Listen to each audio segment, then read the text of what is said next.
A late night Facebook post reads, I just got this message and video. Very scary. The attachments show why. From an overpass above Cape Town's N1, bystanders filmed two cars ripping through the darkness, engines howling, headlights knifing the asphalt, until one driver twitches, loses it, and snaps sideways.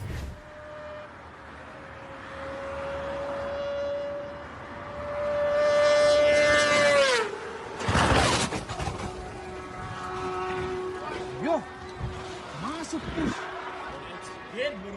Hey, susah ni may beruman. Yo. Is that a fucking BM? Ja, hij is M3. Hij is M3. Kamu tahu ngobrolnya ini.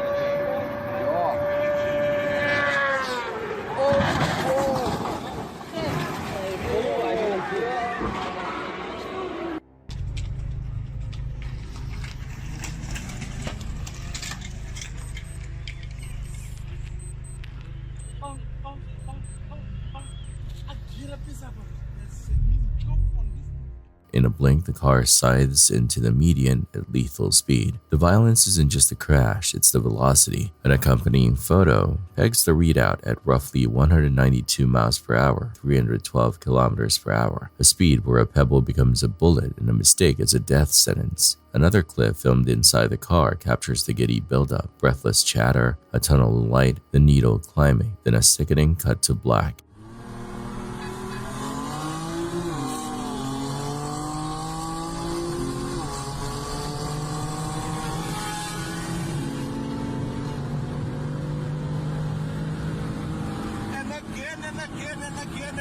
And again. I feel empty.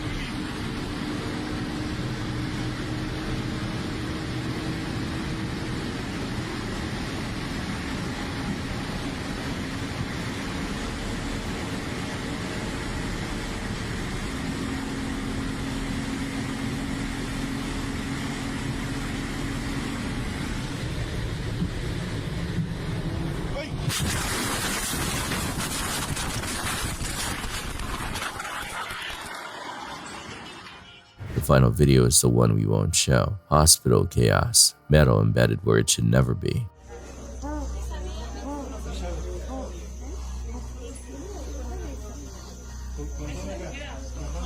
The driver is somehow alive, but barely. No pedestrians were hit. No other family is ruined by shrapnel and fire. But if fate blinked for bystanders, it stared directly at the racers and didn't flinch. Street glory lasts seconds. These scars last forever. This disturbing clip shows a 13-year-old student being dragged away by police, thrashing and screaming like she's just committed some awful crime. You'd assume there had to be a reason behind it, right? Something major? No, you want to arrest?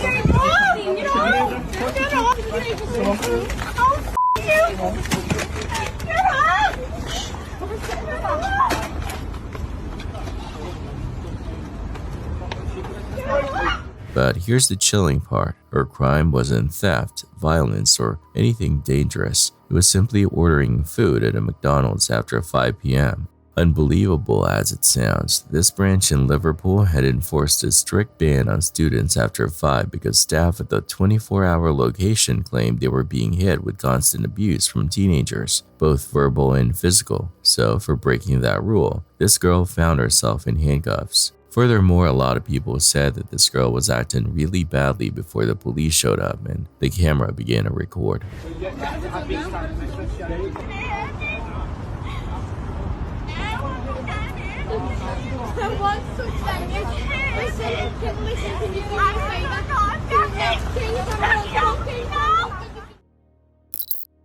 A 2013 upload with a title you don't want to read twice. A young husband, Mohammed Dayan, props his phone on a rock near a quiet Yemeni pond to record a tender moment with his new wife. They laugh, they hold each other, then Mohammed slips.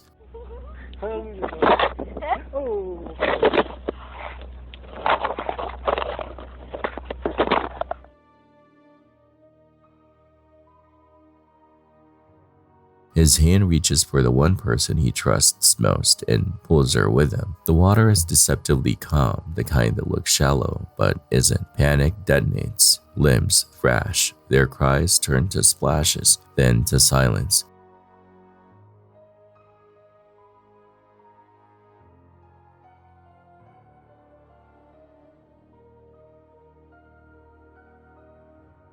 The camera, still recording, stares at the surface as if it can will them back up. It can't. If he hadn't grabbed her, she might have found her footing. If either had known how to swim, this could have been a scare instead of a tragedy, but water doesn't bargain. It takes the moment you least expect and makes it permanent.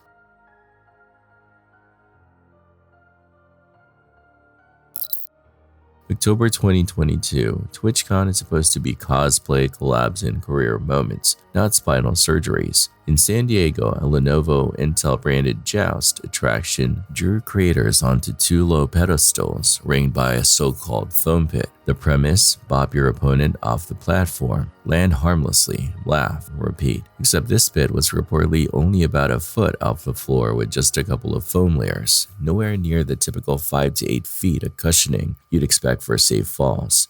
Early rounds felt playful until injuries started stacking up. Streamer Lovatis, SB, celebrated a win with a jump and blew out her knees, expecting depth that wasn't there. On fight. 3, 2, 1, fight! Oh, a lot of confidence from Orange. The silent killer knew from the beginning how this would go. Congratulations. Then Adriana Chechik toppled her opponent, leapt wide-legged into the cubes, and slammed tailbone first. The broadcast banner kept going. She lives in the pit now, but the pain on her face said otherwise. Big sense of her own. You good? Great victory there. I can't get out. Are you okay? Are you okay? Headache? Gravity. No, she's fine. All right, make sure she's okay. Get her out of the pit. Landed on her tailbone. Now she lives in the pit now, kind of thing. Hours later, Adriana posted the truth. Her back had shattered in 2 places. A rod and multi-level fusions would be needed, plus nerve damage affecting her bladder. You come through with amazing grace and poised humor. This week is going to be easy. I speak from experience. Keep a smile. Thank you so much, Frost the Dragon. Thank you for the 100 biddies. Yeah, I'm excited for heavy PT. I'm ready.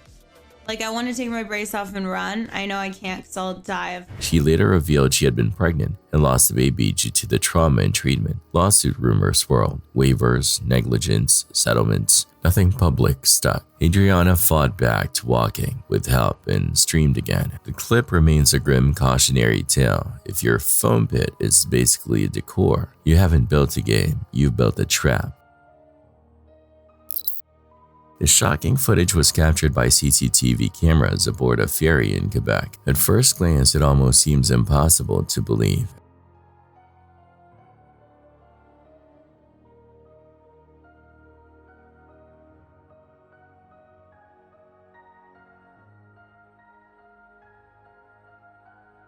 Out of nowhere, a motorhome comes flying into frame, landing directly on the ferry where several people had been standing near their cars only moments earlier. Miraculously, no bystanders were injured, but the RV itself was completely totaled. Inside were 2 passengers. The driver, 40-year-old Eric Belich, was rushed to the hospital but sadly did not survive. His passenger, also 40, was pulled from the wreckage alive and taken to the hospital in critical condition. Initial speculation suggested the driver was trying to make the ferry after it had already departed, but later reports confirmed the RV's brakes had failed. With no way to stop, Eric did everything he could to avoid hitting civilians, though the tragedy still claimed his life. 3 years ago, Kiana took a quick mirror selfie in a pitch-black room using her phone's front-facing flash. Later, she spotted something in the background, a pale face peering out from the dark. Friends said it had to be her brother. She says that's impossible. Wrong complexion, wrong angles, and she was home alone.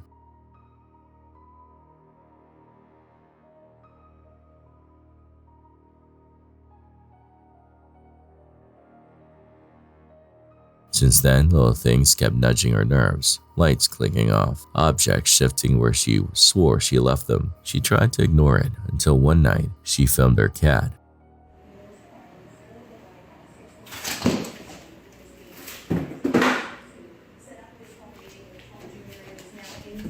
Mid-purr, the cat jolts backward. No hiss, no warning, staring at something behind the lens that the human eye didn't catch. The house is quiet, the video ends, and Kiana's post lingers like a door she thought she locked, slowly easing open on its own.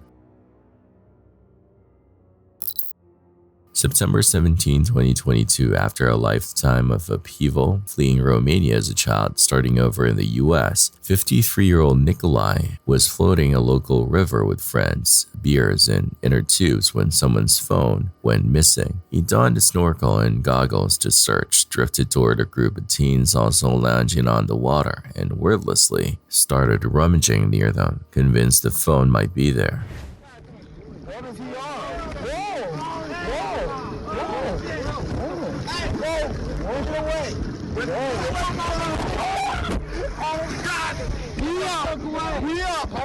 What are you talking about? What the hell are you talking about? Get away from us. What? What's going on with y'all homie? He's on camera. Scripting. He's on 4K. Yo, the new iPhone got that good quality. What do you say? The kids bristled, voices rose. Someone tossed a poisonous accusation. He's looking for little girls. The kind of lie that turns a crowd into a mob. Who is that? What is the culture? Who is that? Who the hell is this? Go. Doesn't matter. He said he was looking for little girls. He said he was looking for little girls. You're looking for little girls? Yeah. That's exactly what he said. Weirded us out. I even have that part on camera. Did I?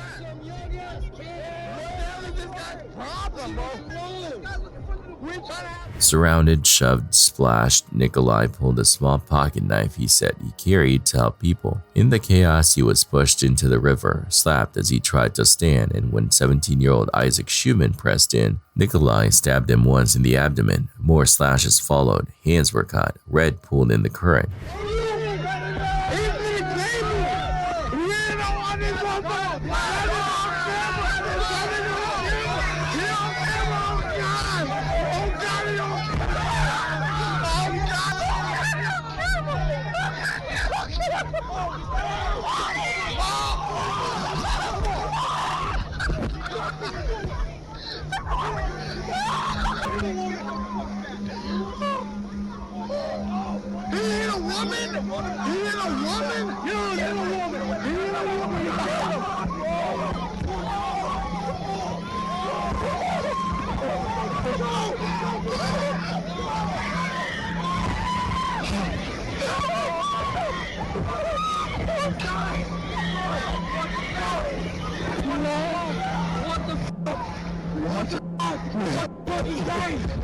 Nikolai slipped away, rejoined his friends as if nothing happened, and was arrested upriver. Later, instead of staying silent, he gave detectives a tangled story about disarming two knife-wielding teens and using their blade. Claims phone videos contradicted. People that came on to me, self-defense, and they produced two weapons, one I took from them. And I don't know who that kid was, but he had a knife on him. And then there was another knife, a longer knife, looked like a kitchen knife. When the kid attacked me, I took that from him. As soon as he came with the knife, I grabbed the knife from him. And what I did then, I twisted his arm and poked him with his own knife. Then I took it from him and I started swinging. A jury convicted him of first-degree reckless homicide. He received 20 years. One lie in a panic can snowball. One rumor can light the fuse. And one knife in a crowded river can end a life you can't take back. For years, Zach, the creator behind Anxiety War, posts as a minor online, lured predators into the light in front of them on camera. Not for clicks, though views came, but for outcomes. 7 arrests, endless excuses, and the same hollow line. I just wanted to teach them a lesson. In one surviving video, a man who sent explicit photos to a teen circles a Taco Bell lot, looping through back streets like a shark searching for a fin. When Zach approaches, the mask slips. Denial, panic, no flight. Write a book about all the lies and misconceptions that you hear in the media and in the comment section. Or I can encapsulate that all just by sharing one experience I had recently. And that was, someone said that I had become overweight. I've never really been too much in depth with this guy, but I think my experiences with him, what he has done, should be highlighted, unlike some of the other people that I've confronted. Because this guy was the most bizarre predator I've seen. And it was really crazy. I think everyone should see what all this guy has done. And I wanted to emphasize a point that I made in my previous video, how dangerous it is to confront him and how stupid it is, given that there have been real victims.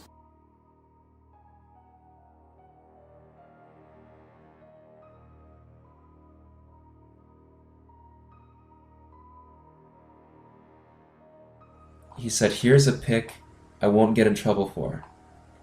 And in the very next photo, he unveiled what he was hiding and said, "Oops." I think that was a fairly good intro for him. He sent another photo. "I'm thinking there's nothing wrong with showing you a picture of my balcony." And there he stood. He's gonna turn right, probably. If he turns right, that's our guy. Oh, dude, he's gonna turn right. It's him. It's him.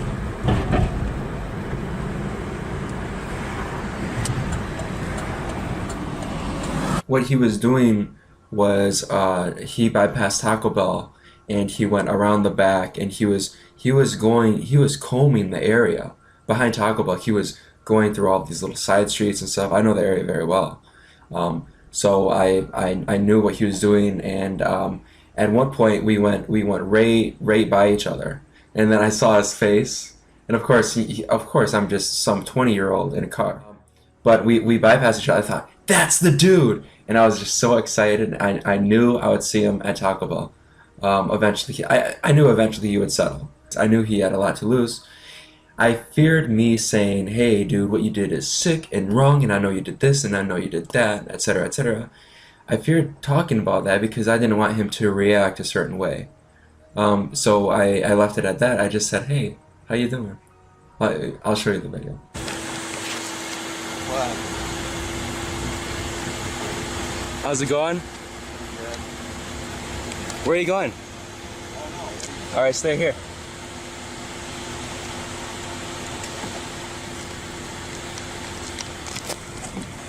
Wait, I gotta talk to you. He's leaving. What a loser. He's after the little girl. Vigilantism is messy, dangerous, and often punished more than praised. Lawsuits followed, platforms tightened the noose, and the channel went quiet. But one truth remains: monsters don't always lurk in abandoned places. They stand in checkout lines, wear wedding bands, and smile for family Christmas cards. Sometimes the scariest reveal isn't a scream in the night, it's a hello in broad daylight. For decades, Mexico's Canal 5 aired Servicio a la Comunidad, sliding photos of missing people across the screen with names, ages, last seen details. Cases came and went, except one, Celine Delgado Lopez. Same grainy black and white headshot year after year. No new angles, no expanded bio, no records anyone could find. Just went missing in Mexico City at 18. Para localizar a Selene Delgado López, de 18 años, se extravió el 22 de abril en la delegación Álvaro Obregón. Selene Delgado López se ignora su paradero desde el 28 de mayo del año 2000.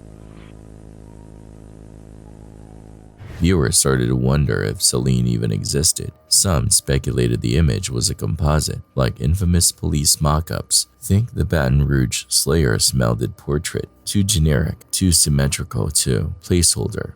Then came the Facebook twist. A profile with Celine's name and an enhanced version of the TV photo appeared, and users swore they were already friends with her and couldn't unfriend. Viral dread followed. The reality was duller. Privacy settings can hide add friend, making it look like you're connected. By then, the legend had teeth. Canal 5 later posted eerie 3 a.m. clips. One captioned Celine, fanning the myth for clicks.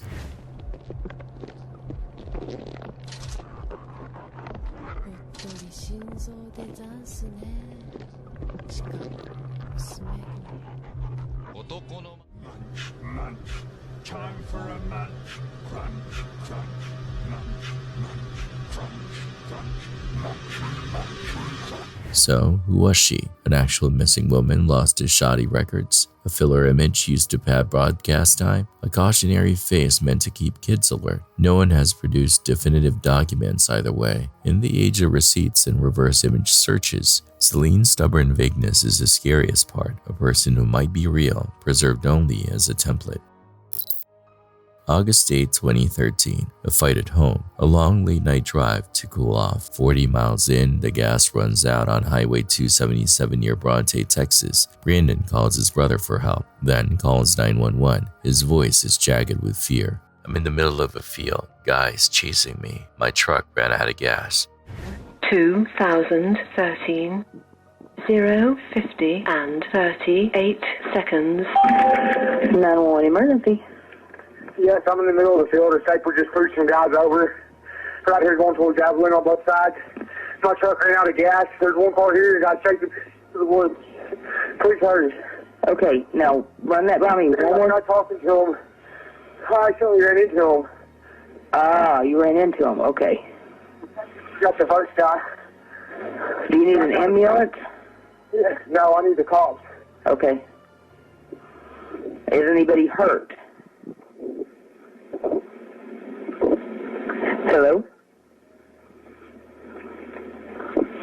Hello?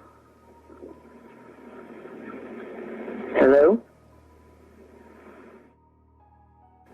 Ah, you ran into him. Okay. Got the first guy. Do you need an ambulance?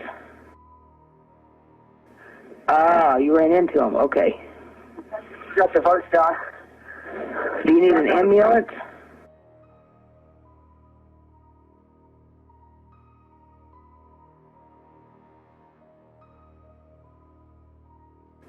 Ah, you ran into him. Okay.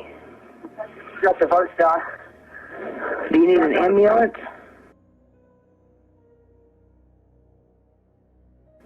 Ah, you ran into him. Okay. Got the first guy. Do you need an ambulance? The call stutters, words clipped, meaning fractured like footsteps on gravel just beyond the beam of a flashlight. When his brother arrives, Brandon is gone. No footprints, no phone, no Brandon. Because of outstanding warrants, police assume he bolted to dodge jail time. Days pass, then years. Nothing. The audio gets picked apart online frame by frame, syllable by syllable, as if decoding it could conjure him from the dark. It never does. The only thing that remains is his voice, thin and terrified, hanging over a field that still won't answer back. March 24, 2022, 14-year-old Tyre Sampson, a promising football kid from St. Louis, queued for Orlando's brand new freefall, the tallest freestanding drop tower on Earth, 430 feet, tilting seats, 75 miles per hour plunge, magnetic brakes. He'd already been turned away from 2 attractions for size. Freefall operators made manual adjustments to squeeze the restraint.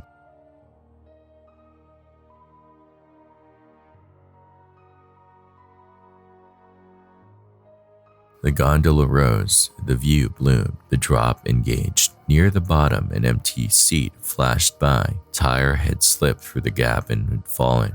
The ride's panel showed green lights, harness locked, but investigators later said the adjustment overrode the system, creating clearance beyond safe limits. Manuals warned not to trust indicators alone. Staff were supposed to physically check every restraint. They didn't. Weight limits existed. He exceeded them. A secondary belt might have saved him. The manufacturer said the dual lock harness was sufficient if rules were followed. In October 2022, Icon Park shut the ride permanently and removed it the next year. In 2024, a jury awarded Tyre's family $310 million. The tower's silhouette is gone now, but the lesson is fixed in steel. A light turning green isn't the same as safety. Montgomery, Texas. A doorbell trembles through a sleeping house again and again, 20, 30 times. The camera catches the visitor, a barefoot woman, a long shirt, wrists weighted by dangling restraints. She glances back over her shoulder like the night itself might follow her inside.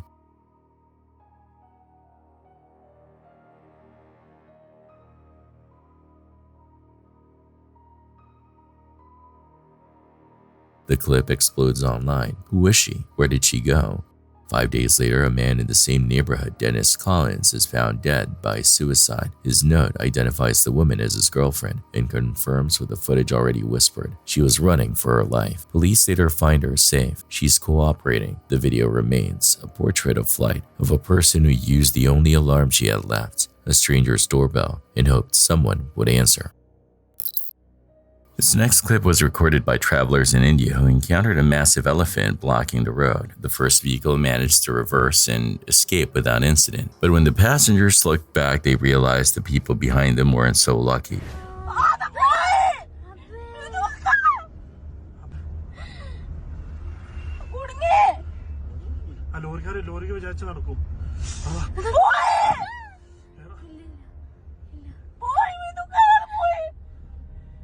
This frightening moment happened on January 31st, 2024 in the state of Karnataka inside a national park where elephants naturally roam. Two men made a dangerous mistake, leaving the safety of their car to snap photos of the wild animal. By the time they realized their error, it was already too late. The elephant charged and though the men tried to run, one tripped. The elephant reached him quickly and struck him several times. Incredibly, he escaped with nothing more than minor injuries, but it was a terrifying reminder that wild animals should never be underestimated. Summer 2017, Abdulia Sanchez, 18, had a history lined with trauma, abuse, abduction, trafficking, addiction, and she was freshly out of CPS care, driving near Los Baños with her sister Jacqueline, 14, and Jacqueline's girlfriend Manuela, none wearing seatbelts. Abdulia went live on Instagram, music up, hands off the wheel, eyes on her audience. The car snapped off the roadway, fishtailed across lanes, rolled and tore through a fence.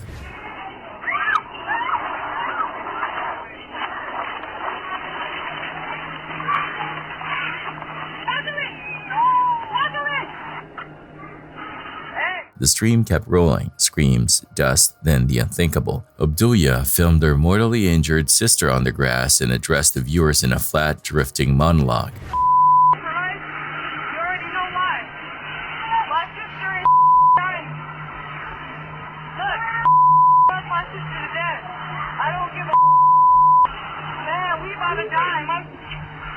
This is the last thing I wanted to happen to us, but it just did. Jacqueline, please wake up! Sister?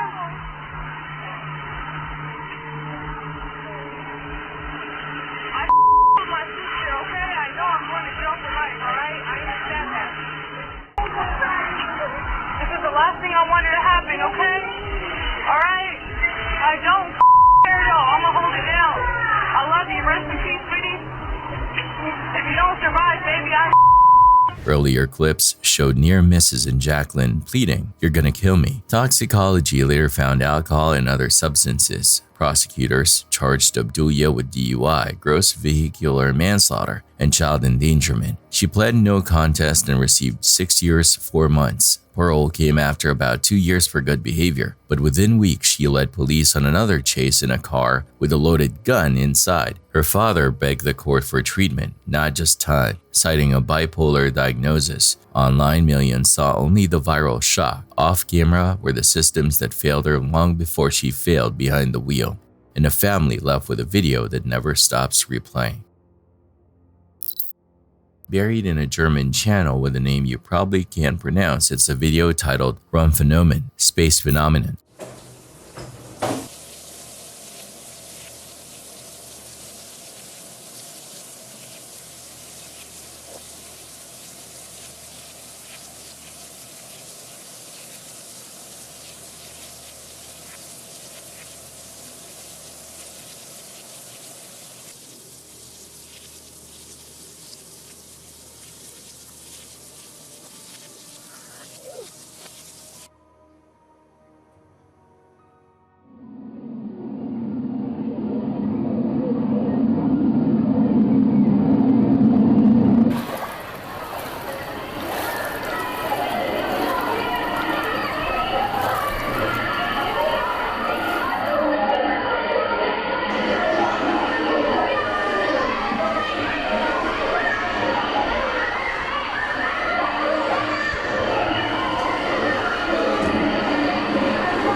It's a collage of cryptic phrases, staccato cuts, and a refrain that pulses like a faulty star. A single slide anchors it in time and place. January 1, 2009, 5 o'clock p.m. Darmstadt. No records of an event, no sky notes, just a timestamp pinned to nowhere.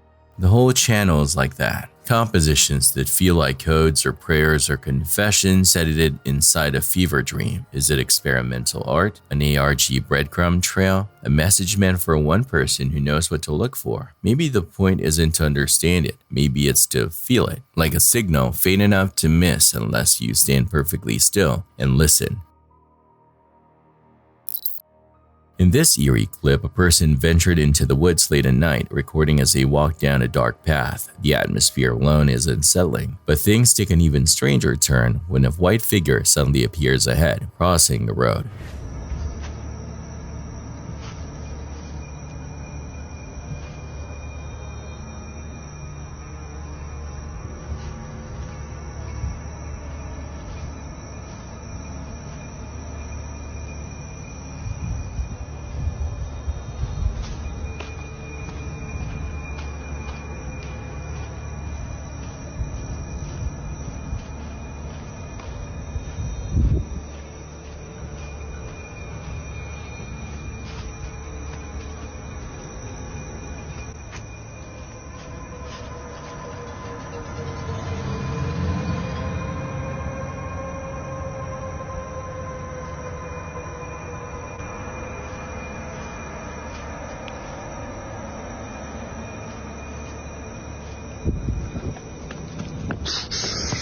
The figure seems unusually long rather than tall, sparking confusion about what it could be. Some pointed out that it resembled a white peacock, though even zoomed in, it's hard to identify because there's no clear context. The video remains shrouded in mystery. Was it simply an animal caught on camera at just the right angle, or something else entirely?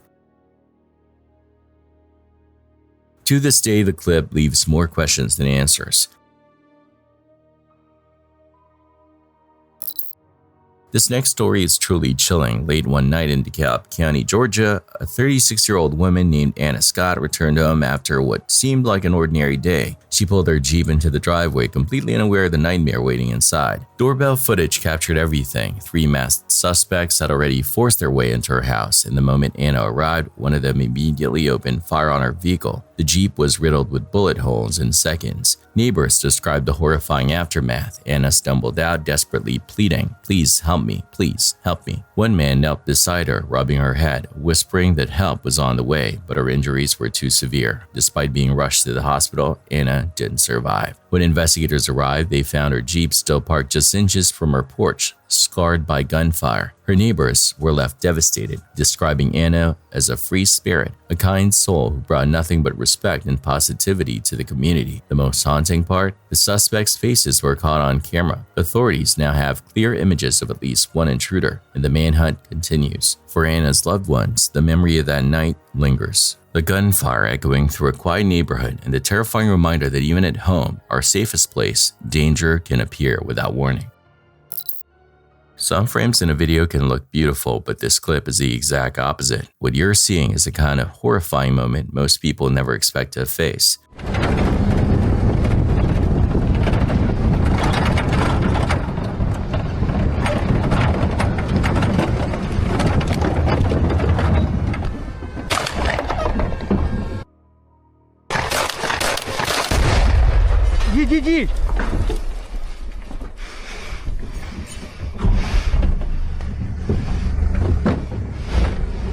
Drones have become so dangerous on the battlefield that soldiers are now being nicknamed drone fodder. Think about that for a second. Something that costs only a few $100s can instantly change the course of combat. The clip pretty much speaks for itself. There's nothing scarier than an enemy you can't even see coming. On February 28, 2024, CCTV cameras inside a bus captured a scene that began normally enough. Passengers boarding as the vehicle started moving, but within seconds, chaos erupted. The new arrivals weren't ordinary riders. They were criminals. They began shouting, creating confusion, and then quickly robbed the passengers while the bus was in motion.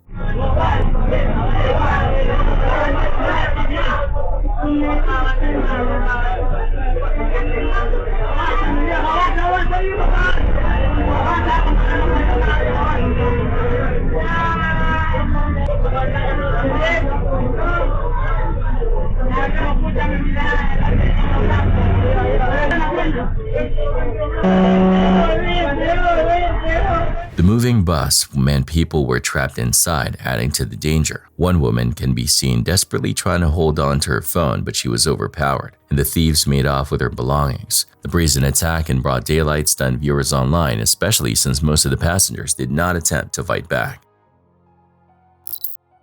It's after midnight when three brothers wake to a faint, rhythmic tapping, like fingernails grazing glass. Half asleep bickering turns to silence as all eyes drift toward the window.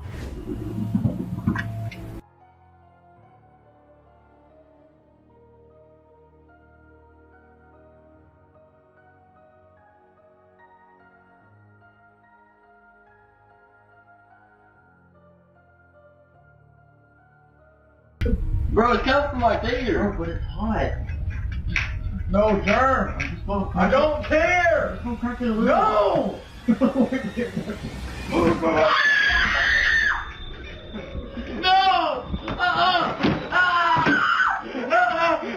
Something is out there, a face, human but wrong in the way only a figure framed by total darkness can be, leans just into the paint's edge as if listening. The top bunk creaks. The middle kid whispers, "Turn on the light," but the oldest, heart-pounding, knows better. Light will only show the thing where they are. The camera tilts, capturing a sliver of reflection. Then chaos. Sheets whip, the ladder rattles. Bare feet slap hardwood as all three bolt from the room. There's no provenance, no follow-up, just that awful image stamped into your nerves. The silhouette of a stranger who knew exactly where sleeping boys breathe. Was it a prank? A prowler? Something that doesn't need a door to cross the threshold? The only certainty is mechanical. A bunk bed built like a toothpick bridge, rocking under the weight of terror, waiting for one bad angle to collapse on the kid below. If the face returns tomorrow, the bed might not survive the fright, but that's a lesser problem when your nightmare is tall enough to peer in from the dark.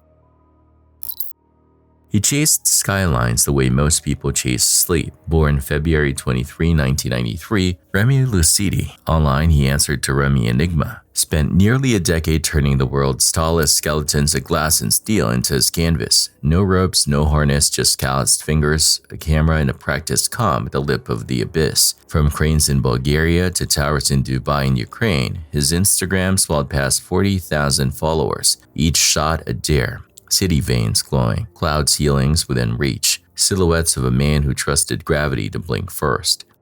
On July 27, 2023, Remy slipped past security at Trigunter Tower in Hong Kong. 68 floors, roughly 721 feet of unforgiving distance between a living heartbeat and the street. He told the guard he was visiting a friend on the 40th. Elevators took him to the 49th. Stairwells took him toward the roof. Cameras lose him, then find him again. Outside, locked out, clinging to the exterior near the 68th floor at dusk. He rapped on a window. A housekeeper hesitated. At that altitude, any stranger looks like a threat. Police were called. Remy kept moving along the skin of the building, searching for a way back in while the city hummed below, oblivious.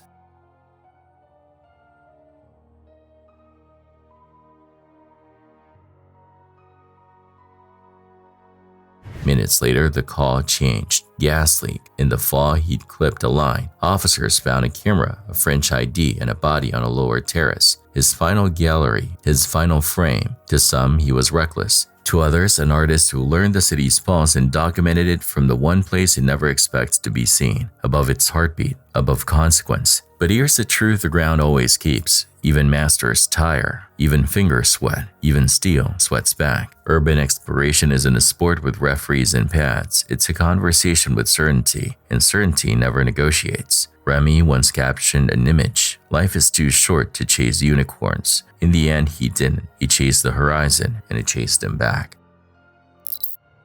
This frightening footage was recorded inside an Uber in Chicago on March 17, 2024. The driver picked up a woman late at night, expecting nothing more than a routine ride. Instead, the moment she entered the car, she ducked down and frantically told him to drive. Just seconds later, two loud bangs echoed, gunshots.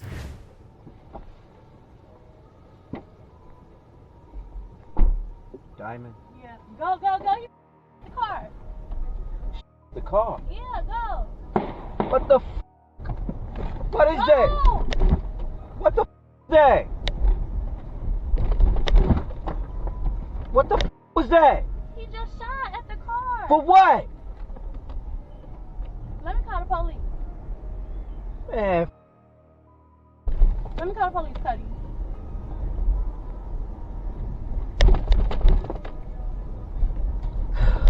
The woman believed her boyfriend had fired at the car. Shaken, the driver tried to call the police as the car sped away. Thankfully, both he and the passenger escaped unharmed, and there were no reports of injuries that night. Still, if the shots were indeed aimed at them, this was an outright case of attempted murder. At Alton Towers in Staffordshire, England, the coaster named the Smiler promised a carnival of stomachs turned inside out, 14 inversions, a world record. It also carried a quieter number of riders never see, blocks. Virtual selections the computer guards, like a nervous parent, ensuring only one train occupies a block at a time. If a train stalls, following cars are halted by fail-safes and brakes. That's the rule until a person breaks it. On June 2, 2015, heavy winds gusts near 46 miles per hour pushed an empty test train to a stop on the track. The system did what it was built to do. It shut the line.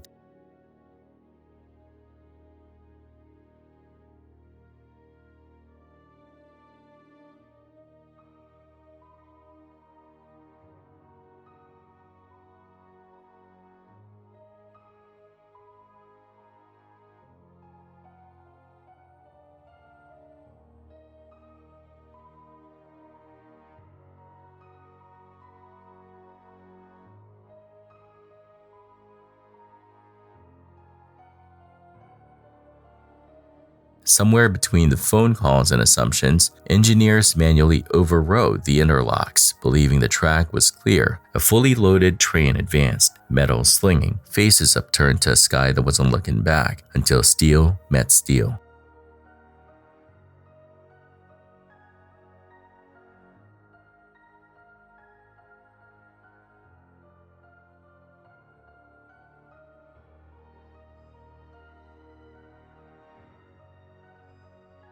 The collision was brutal. Passengers sat suspended in a welded tangle while sirens and cameras converged. In the front row, Leah Washington and Vicky Balch suffered catastrophic leg trauma. Each will later endure amputation. Others bled, cried, and waited as firefighters inched ladders into web-bolted smiles that suddenly looked like teeth. Corner and I saw a cat and I'm like, oh God, this ain't good.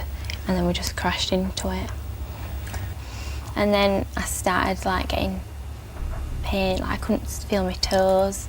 So I started to panic and I looked down at my legs and all like my left leg were like pushed up. And how did you feel when he said that they were going to reopen the ride? I was upset because obviously I don't want to hear that. It's still very raw. I don't want it reopened quite yet because I'm not ready to hear that. Investigators mapped the chain: weather stall, system stop, human override, impact. Merlin Attractions pled guilty and was fined £5 million. The Smiler wouldn't reopen until March 19, 2016, after added safeguards tried to tame the one flaw no engineer can patch: the assumption that this time is like the last time. This deeply unsettling video allegedly comes from Indonesia. Two young children are sitting outside when a man suddenly approaches them, but before he can make a move, the kids' instincts kick in. They sprint away at full speed.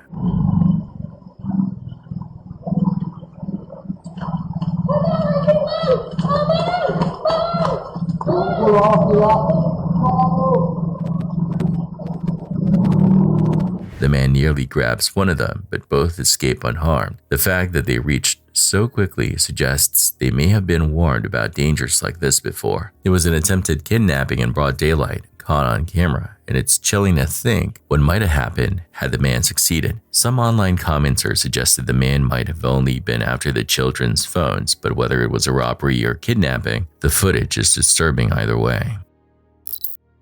New Year's Eve 2002, fireworks primed, corks ready, Rachel hugs her mom, Wanda, and heads out. She'll celebrate, then slip home to check on the cat she and Mark are trading shifts to care for. Past 1 in the morning, she returns, chats a while, then tries Mark's line. No answer. A friend picks up from a party. He says Mark went out. The cats are alone. Rachel pulls her coat tight and steps back into the cold, determined to reach the shared flat. Wanda watches a man pass on the sidewalk and almost asks him to walk with her daughter. Almost. The night swallows time. Calls roll to voicemail. a shoe, a handbag, her passport and makeup washed up near the canal 11 days later, deliberately discarded.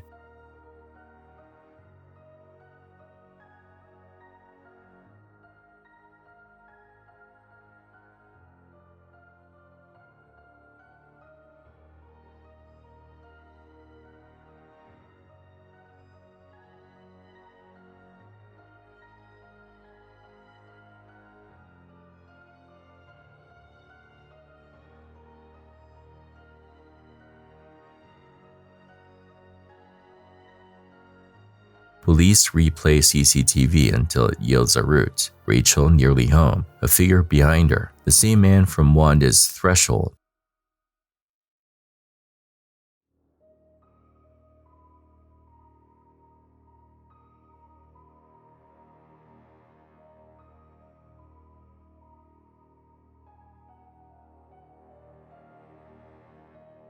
Door-to-door, searchers fan out. A 19 Nash cord, trash litters floors, a lock bin, cupboard clings to its key, and the resident, Michael Little, stalls. When the door finally opens, detectives reach for refuse and find a human leg. Inside the cupboard, the rest.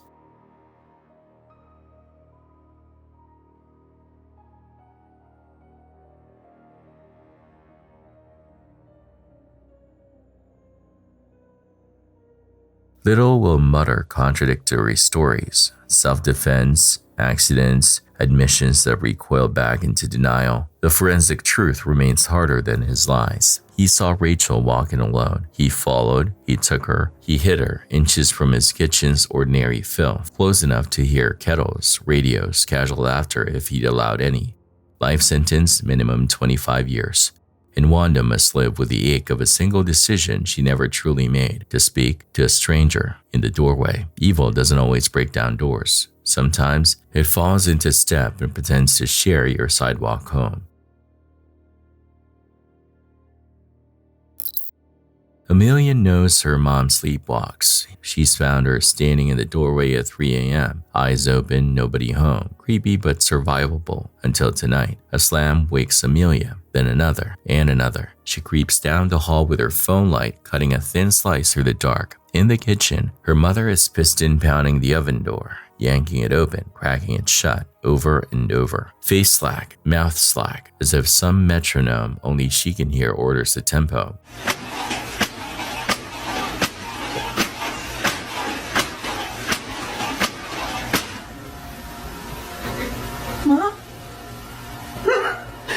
Mom? The door stops mid-arc. Her mother turns just ahead, just enough to lift both eyes for the lens. A long second stretches, and the oven door gently closes itself, as if a hand still holds it. The footage ends when Amelia runs. There's no update, no doctor's note, no diagnosis, no punchline. Maybe it's parasomnia. Maybe grief has rewired a mother into a haunted machine. Or maybe something crawled into the empty spaces sleep leaves behind and found the one appliance shaped like a mouth to speak through.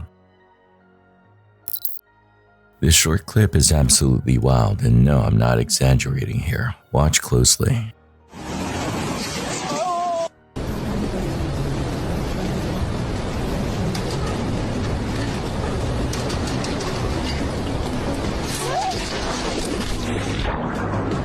The fall alone is terrifying, but capturing it through a POV shot makes it even worse. Luckily, the woman survived, but the area itself is run down and was already flagged as dangerous. Despite the warnings, people still went there, and this is the result.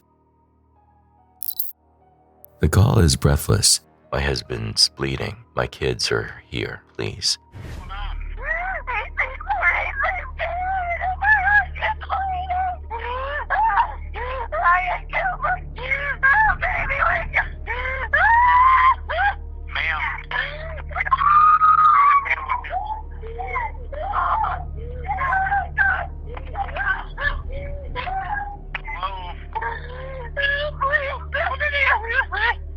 What is going on? I think my husband is shot!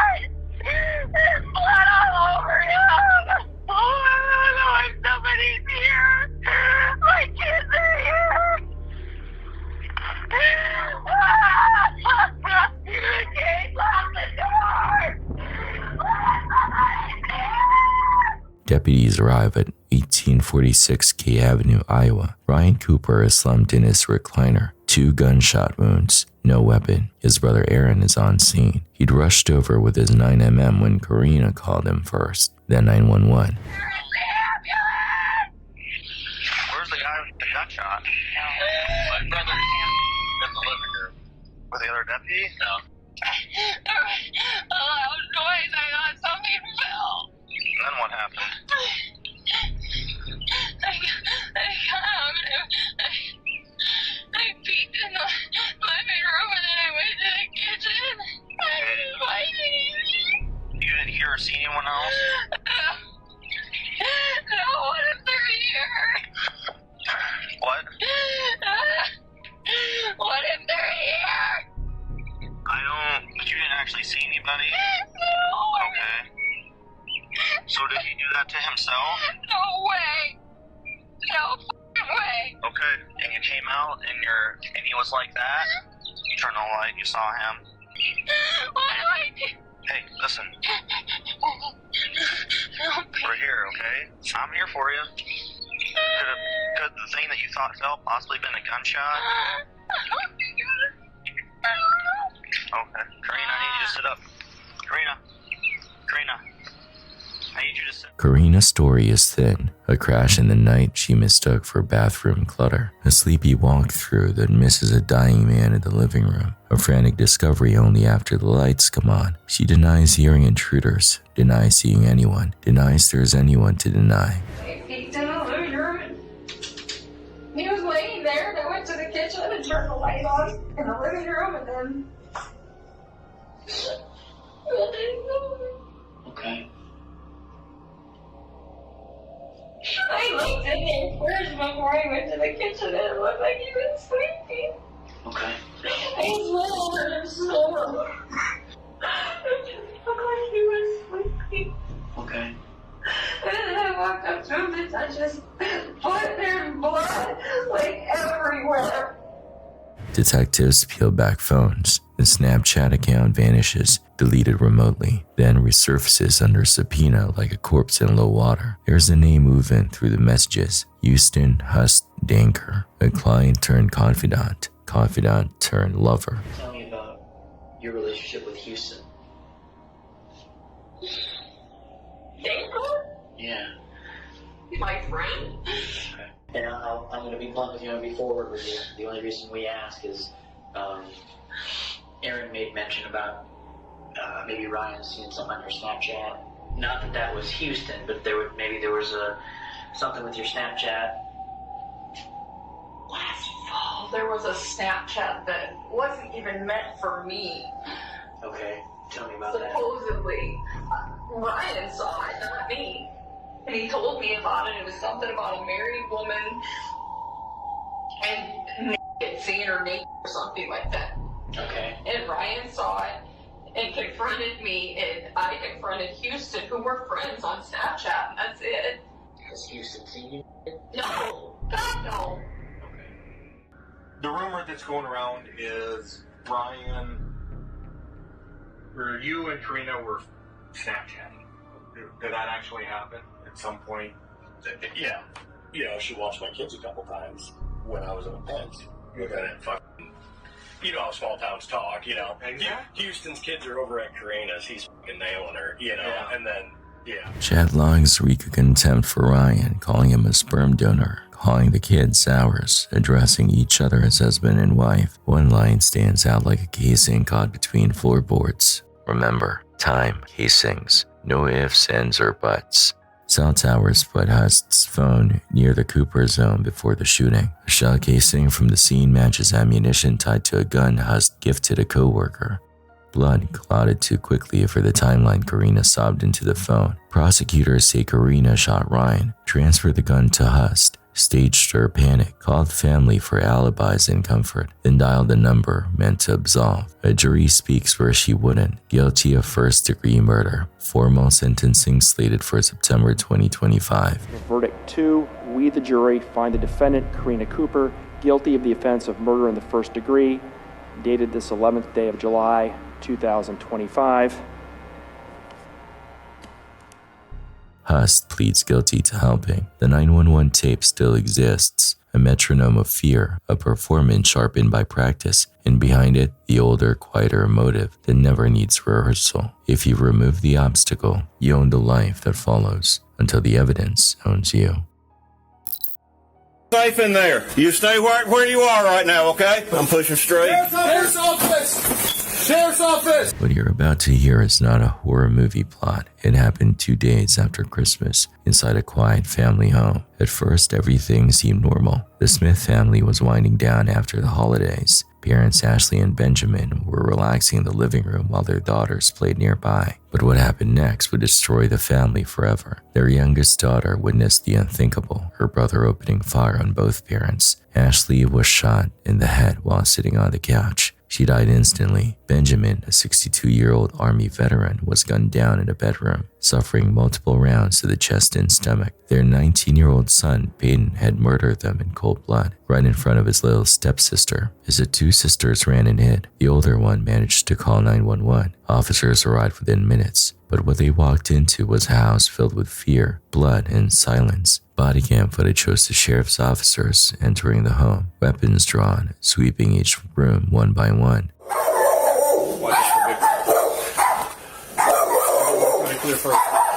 Smoke lingered in the air. Shell casings were found on the floor. The girls were hiding in a bedroom, terrified, unsure if their brother was still inside. Gunshot wound? Yep. Sheriff's office! Sheriff's office! Remember 2 doors? I got one closed. Sheriff's office! Where you at?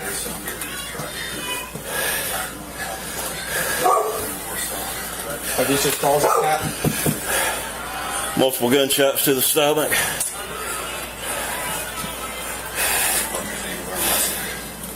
I can't see nothing in there.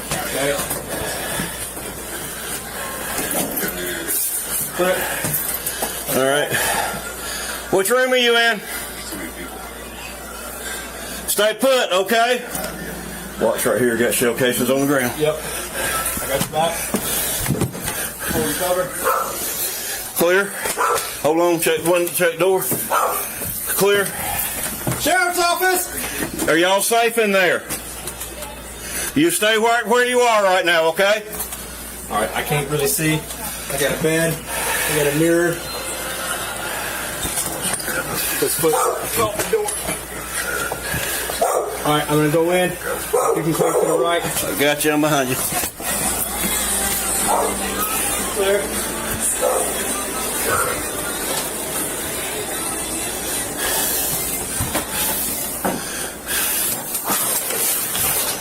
Clear. Coming out. Clear.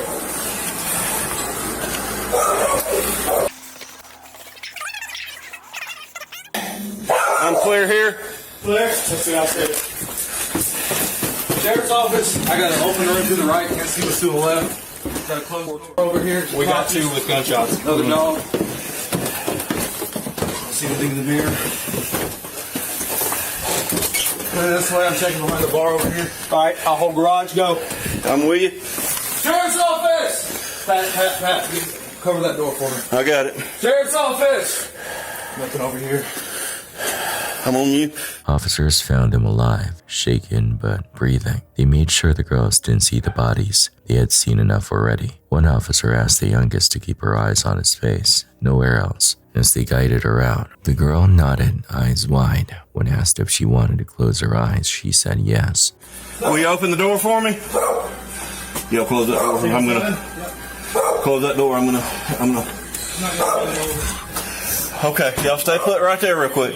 Okay, are y'all okay? All right. No one's in here with you, is that right? You're by yourself, right? Okay, what I'd like y'all to do. Should I stay on the phone with 911? No, you can hang up. Okay, they told me to hang up, so... Let's guard down there. Okay. As best we can, let's guard them from sitting down there. Let's get them out of here. Do you know where your brother is? Is it okay if I wear my pajamas there? Yes, you just need a coat, okay? Okay. I swear I saw my ball. I shot them. Well, you just hold on, okay? Okay. Yeah. Tell you what, take your blanket here, okay, sweetie? Did you sell our 2 new cats? I didn't see your kitties. All right, wrap up with that. Let sis grab her phone, okay? Just look me in the eye when we go out, okay? Don't look nowhere else, but look at me in the eye. Stand right here. Okay. Come here. Just stand right here. Okay. Stand right here beside me. Okay. Oh, puppy, it's all right. All right, Cody.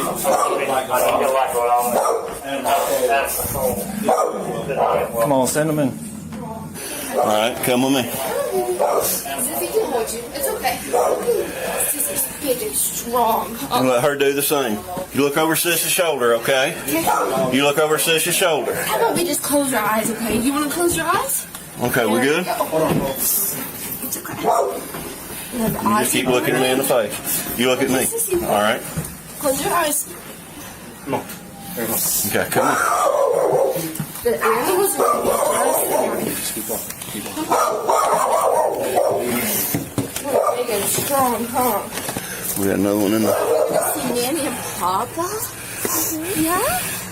Yeah, that's gonna be close. Where's the other one at? Hey. All this been searched already. We got 2 gunshots. We got 2 shells on the ground right here. So. All right. All right, I'm gonna get you. I don't want to put you in the back of one of my cars, but I don't have a choice right now. Okay. Have you got someone that we can call? Yeah. We'll do it. We can't tell you we're gonna do it right now, but we will. Okay. Where do your grandparents live? Okay. My best friend lives about 15 minutes. Why don't you stand over here for me? This wasn't the first time deputies had been called to the home. 15 months earlier, Peyton had gotten into a violent fight with the same family. Body cam from that night shows him ranting about a cigarette, accusing his mother of being drunk and claiming he was choked and slammed to the ground. He had clear injuries, but there were doubts about his story. Can I open the door? Yes, please. Can I talk to y'all? Yes. Hey, how are y'all doing? Good. My name's Peyton. Yes. Come inside. So what's been going on this evening? Man, so me and my family got to arguing this morning about a cigarette, over a cigarette. Now listen, we got arguing over a cigarette. So my mama gets mad. My mama gets mad. She calls my job where I work at and tells them to fire me. Gets them to fire me because my mama's so drunk out of her mind. And she can't handle herself on alcohol. And he shoots steroids, there's steroid shots in there and pills and stuff. And they pop pills and shit and do and everything else. I'm just trying to get my life together and be right and look at my neck and look at all these scratches on my body. And they tried. First, my mama tried to fight me, and I was just trying. I was like, chill out, mom. I was like, just chill, please just chill out. And then Benji wants to step towards me, and he talking about calling the police. I'm like, man, why you trying to call the police? Like, what did I even do to you? And then he tries to fight me, and then we get fighting. And I got fighting self-defense. He over here trying to slam me. He slams me on my back. And then he's laying on me while my mama sitting there choking me out. This is like 3rd or 4th time they've been trying to call the police on me. I'm just trying to get everything so look at the scratches on the camera. My mama would poke holes in my arm and shit. I'm sorry I'm cussing so much. I'm just so fed up with this. I'm ready to get out. I don't even want to live here anymore.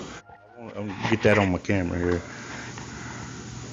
I mean, that's not claw marks, dude. It's claw marks, man. That's for my mama and dad. I'm not lying to you, man. I'm not gonna lie to you. I'm not gonna lie to you. Okay, but hang on just a second, okay? Stay in the room. Just hold your head up. If I got one here, one here, this distance looks about the same as this.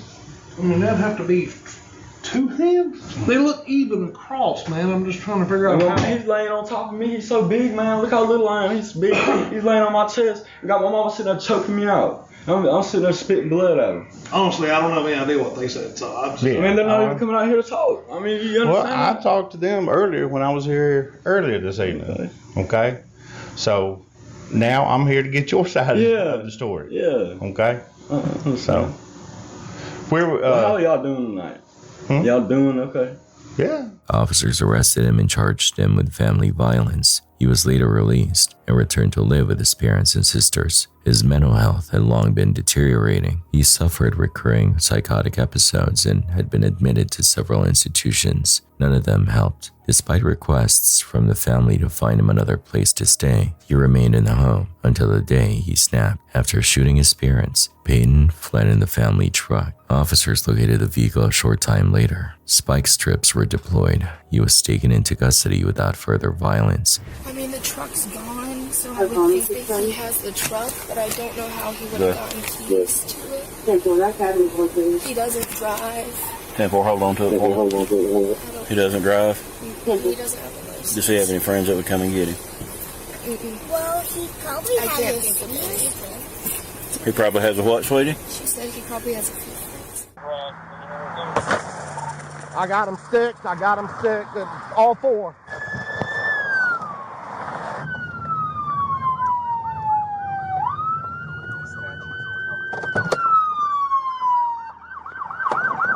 Show me your hands. Show me your hands. Both your hands right there, okay? Everything's gonna be okay. I want you to always keep your hands where I can see them, okay? Don't put your hands back in that truck, okay? Hey, unlock your door. You need to unlock the truck. Use your right hand to slowly unlock the door. Unlock the door. Keep going. Keep going. Keep going. Everything's okay, bud.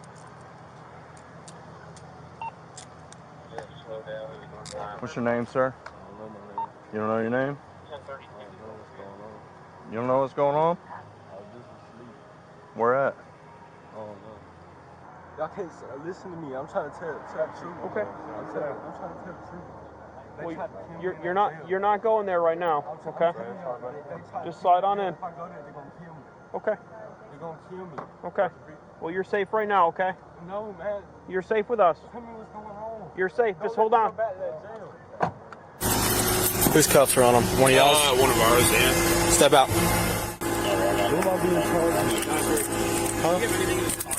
What am I being charged with? What am I being charged with? But his mind was elsewhere. He told officers he didn't know where he was, didn't know his name, and begged them not to kill him. He said he was just asleep. He claimed he didn't understand what was happening. One officer reassured him no one was going to harm him, but the reality was unavoidable. Payne had murdered his own family. Later reports revealed that when Payne was young, he had been administered a drug called Investena, one not fully studied in minors. His biological father and stepmother believed this drug contributed to his long-term cognitive decline and aggression. By the time he was evaluated for trial, he was ruled fit to proceed. He pleaded guilty to 2 counts of murder and was sentenced to life in prison. His 2 sisters, though alive, were left with permanent scars. No one knows why he did it. The motive remains unknown, but the footage and the 911 call that saved 2 young lives remind us just how quickly love can turn to fear and how danger can come from inside the very walls meant to protect us. On Family Feud, the host grins and the board blinks. Tim Blifnick smirks into America and fires a joke that plays well in living rooms. What's the biggest mistake you made at your wedding? Said I do. Honey, I love you. Laugh track. Side eye. Viral clip. Years later, no one is laughing. Biggest mistake you made at your wedding? Honey, I love you, but said I do. Not my mistake. I love my wife. I'm going to get in trouble for that, aren't I? By 2023, Tim and Rebecca Becky Blifnick are divorced. The custody dispute lurching into court. She's a nurse and a mother of 3 with places to be. On a weekday afternoon, she doesn't show to collect the kids. Calls go unanswered. Her father, Bill, enters her Quincy, Illinois home and finds a window smashed. The bedroom quiet as a morgue, and Becky shot 15 times on the floor. No murder weapon, no fingerprint lottery win, just a phone tucked behind a bathroom door and a text she'd once sent to a friend like a flare. If anything happens to me, look at Tim first.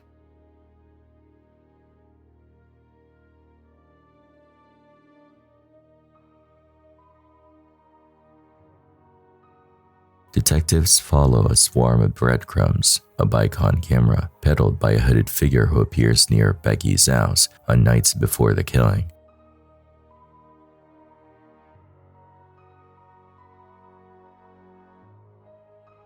A similar bike dumped near Tim's, a burner account that purchased it, an empty gun safe, 54 shell casings inside Tim's home that talked too much under a microscope, search history, homemade suppressors, door forcing, police response times, gunshot residue. Prosecutors stitch motive from the divorce's ugliest scene. A jury's verdict is a door that won't open for him again. Life without parole. Roll the feud clip now and the punchline curdles. Sometimes the worst mistake isn't what you said at your wedding, it's what you decided your ex's last words didn't deserve to be. It's an ordinary TikTok. Alex chirps about highlighter, swatches glitter under bathroom light. The house is quiet enough to hear the air return on. Then the room moves. A cabinet inhales. A drawer opens one slow inch. The mirror reflects us with a bass low groan you feel behind your eyes. Highlighter I use, and I use the Milani 05 Soleil. So I'm gonna try that on. And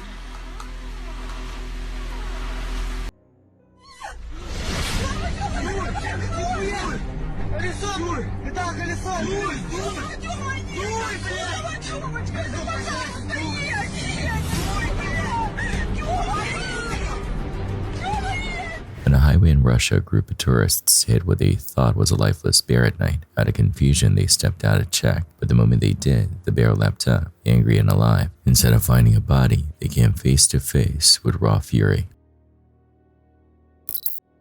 June 26, 2022, a Food Lion on Tuckasegee Road calls 911. A man loaded a cart, flashed a handgun, and walked. You need police, fire, or Police. medic. Where do you need them? At 4709 Tuckasegee Road, Food Lion. What's wrong there? A guy just pushed out a whole shopping cart load of groceries. We tried to make a stop, and he pulled a weapon, or brandished his weapon in his pocket. What does the suspect look like? He is a 6'2", 6'3", tall black gentleman, heavier build. He's got looks like a straw-looking hat on with another shirt tucked over his shoulders, like tied around his shoulders. What color? He's carrying two.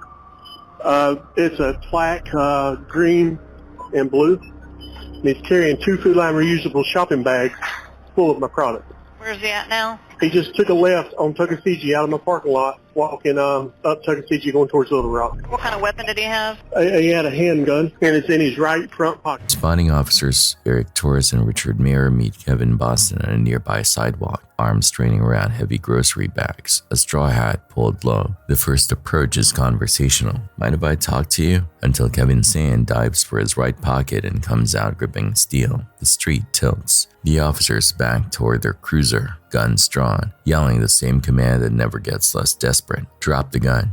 Mind if I talk to you real quick? All right. Oh shit. Oh shit. Hands. Hands. Hands. Hands. Hey, we got gunpoint. Hey, back up. Back up. Back up. Back up.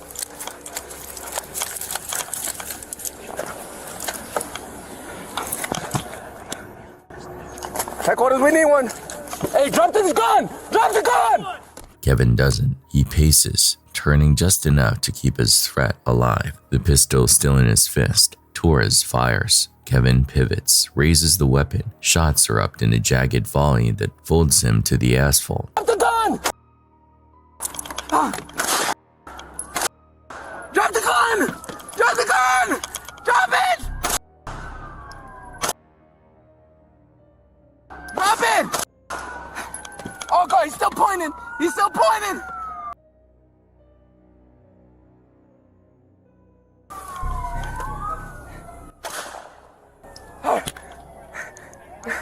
Shots fired! Shots fired! All right, hold your hands up!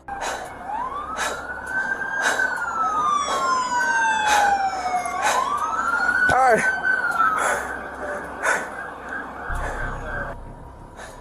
Just don't go for the gun again. Stay right there, sir. Stay right there. Just stay right there, please. Just don't go for the gun again. Hey, pull back. You got a rifle on. Okay. Don't go for the gun again! Don't go for it again! Don't do it!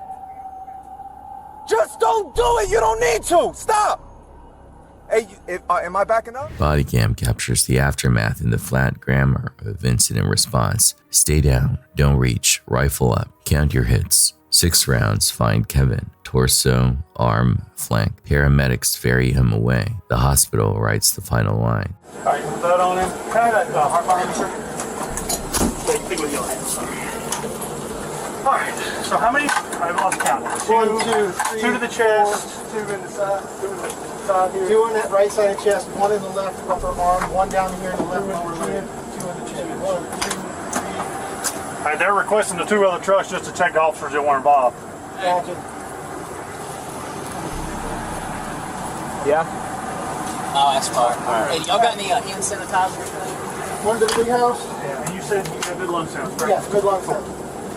His family mourns a 45-year-old father of 3, a man with mental health struggles and long-time friction with police. And they ask the question that always follows: could it have ended without bullets? Internal and district investigations say the officers faced an active lethal threat. Discipline and charges don't come. Later reviews cloud the initial claim that Kevin shot first, but the law hangs on what he didn't drop and what he did raise. Watch the footage and your heart will do a thing you won't admit. It will divide. One part will wish he'd let go. The other will count the steps where something different might have happened. The sidewalk remembers both wishes and gives neither back. Blue and red lights pull in Diana's backyard. Officers cluster around her father's rental trailer, knocking, calling out, then prying the door. Looks like there's another one. There's another one? Oh, you're right. What the hell is...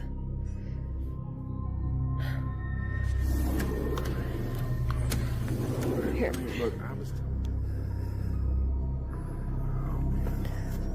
The tenant hadn't been seen in days. The air that spills from inside is wrong, sweet and metallic and heavy with a stillness that is weight. The police are tight-lipped, but their faces tell the story. There's a body. Right there, right there. Wait, they're going up to Tom's place. So wait, you said the light wasn't off? Yeah, exactly.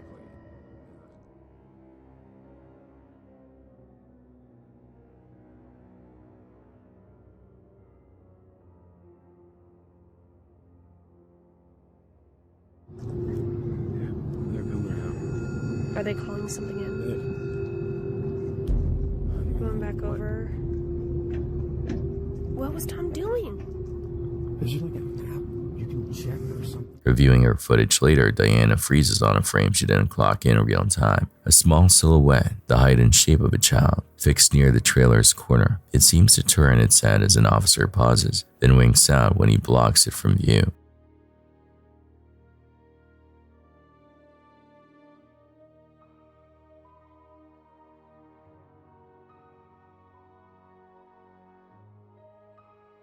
A week later, Diana helps her dad clean out the unit. A cabinet door sticks. She tugs, and a dead crow drops into her hands. Oh. You brought the car? Yeah. Hey. Get ready. Could be a little smelly. Okay. Oh my goodness. Oh, great. Oh my God. Jeez. Oh my God. What was that? She screams, staggers back, and that's when she sees them, handprints, small, oily, layered on the inside of a cupboard.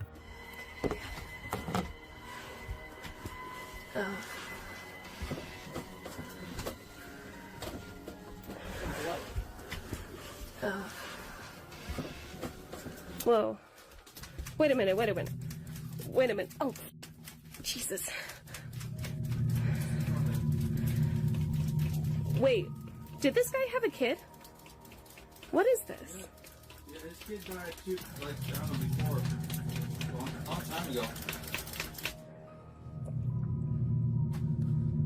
The tenant lived alone. He didn't have kids. Maybe the crow crawled in for a vent. Maybe the prints are old grease and imagination. But in the footage taken the night officers breached, a child-sized dart waits in plain sight, and every adult eye slides past it.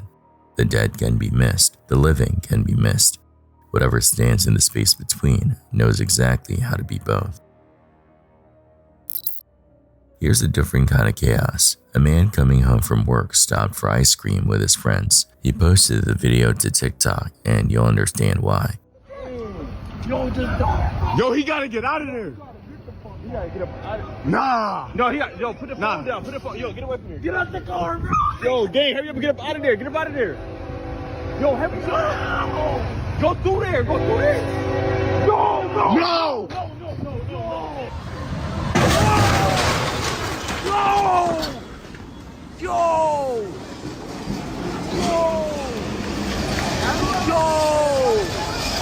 His friends are screaming for him to run, shouting at each other to move, to get out of the car, to leave immediately. The panic builds, and then impact. Get out the car, bro. Yo, gang, hurry up and get up out of there. Get up out of there. Yo, hurry up. Go through there. Go through there. No, no. No. No. Yo.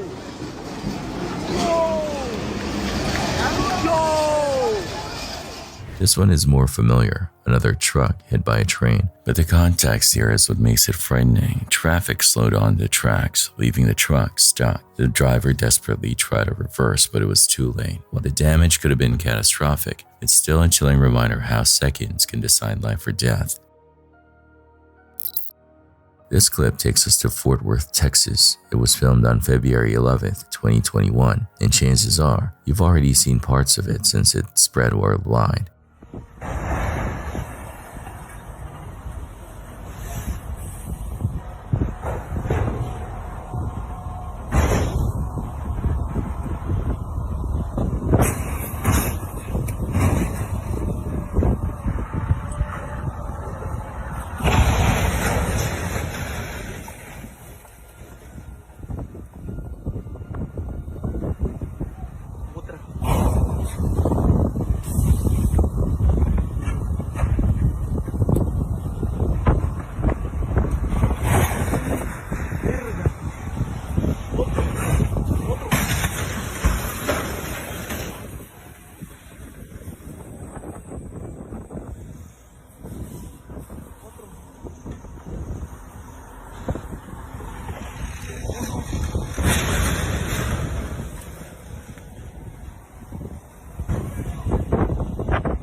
A massive pileup on Interstate 35 West. More than 130 vehicles slammed into each other after freezing rain left the road slick like glass. Semi-trucks, cars, SUVs, one after another collided in a chain reaction that felt. 6 lives were lost that day and over 36 people were injured. The most shocking part? At one point, a semi slammed into an SUV with such force that it sent it flying across lanes. Somehow, the man inside survived and even helped others at the scene afterward. Parents out, Jake in bed. A series murmurs on his laptop as the house exhales into 2 a.m. A clatter in the kitchen, metal on tile, snaps him rigid. He doesn't go investigate. He stares at the crack in his bedroom door and lets the camera see for him.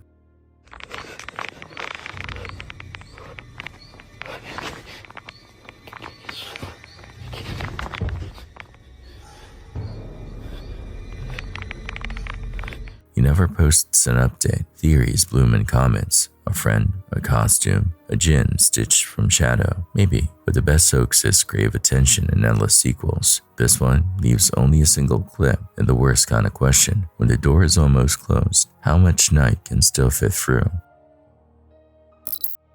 Russia has some of the craziest videos online, and this one doesn't make that statement any easier to deny. A group of people were hanging out around a fire, drinking and relaxing, but things quickly spiraled.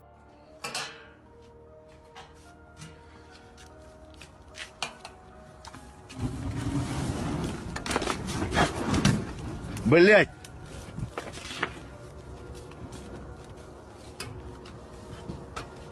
Воду кидай, говорю. Где вода? Вода там, в бассейне. Сука! Блять! Что вы делаете? Перекидывай! Да ёбаный пиздец! Вы чё? Блядь! Тушите! Быстрее! Машина, машина, машина!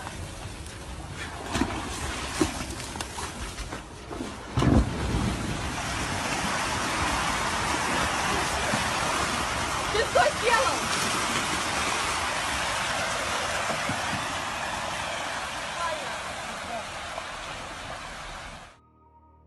Someone poured gasoline on the flames to make them bigger. The container caught fire, sparking chaos as the blaze spread. In the panic, people ran and screamed while one man tried to stomp it out, only making it worse. Thankfully, no one was hurt, but this is a clear example of how fast something simple can turn into disaster. And for the record, never, ever try this for yourself. Street cam footage is boring the way a pulse is boring, steady until it stops. A woman in a red hoodie drifts through a Philippine night, the sodium lamps painting everything the color of a faded bruise.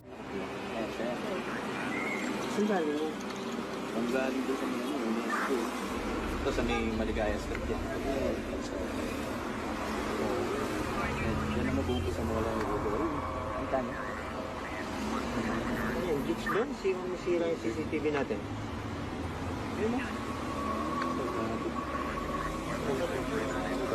Check kay Sanchez yung CCTV, bakit ganyan?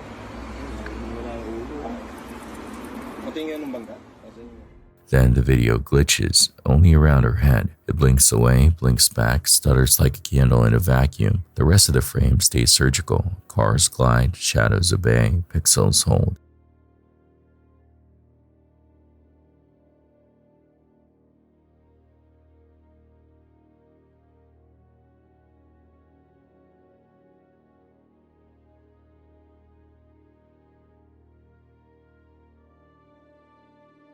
There's an old superstition: appear headless in an image, die soon.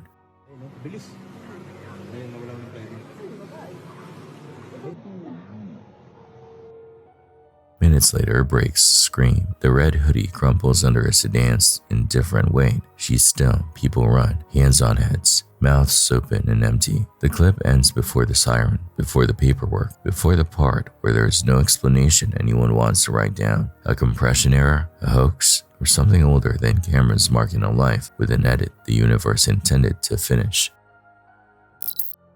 This video comes from China, recorded by CCTV cameras in Liaoning province. At first glance, it seems harmless. A man lifts his shirt in the middle of the street, but the real horror strikes seconds later.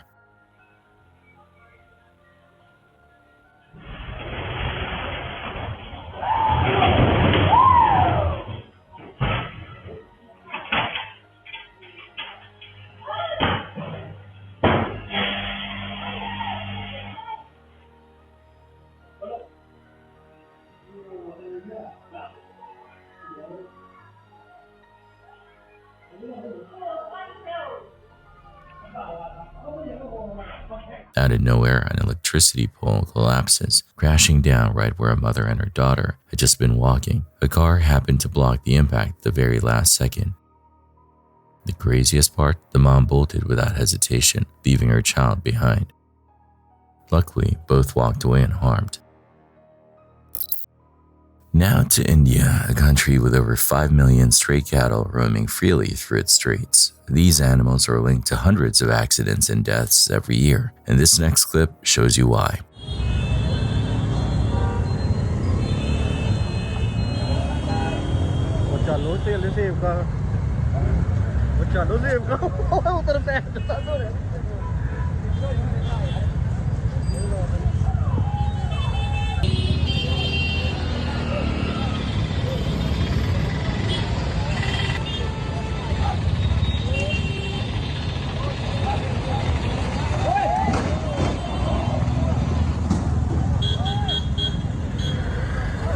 A group of people find themselves in the middle of the chaos when several cows block the road. Instead of calmly guiding them away, a man decides to strike one with a stick. That single action set everything off. The herd panics, charging and knocking into bystanders. One careless decision turned a manageable situation into a dangerous one. Tara swears a childhood house followed her, kitchen cabinets yawning open, a cat bolting for invisibility with every unseen footstep. Now in her second-floor apartment, new proof etches itself into daylight. It's a true ghost story, and I believe that whatever it is has followed me. Deep scratches across exterior window glass, letters, maybe 4, carved where no ladder stands. She films, wipes, rubs there on the outside. That night, while she narrates brittle jokes to hide the shake in her voice, a cabinet behind her swings wide. No draft, no hinge failure, just a door that decided it was tired of pretending. You can tell me what you think it is.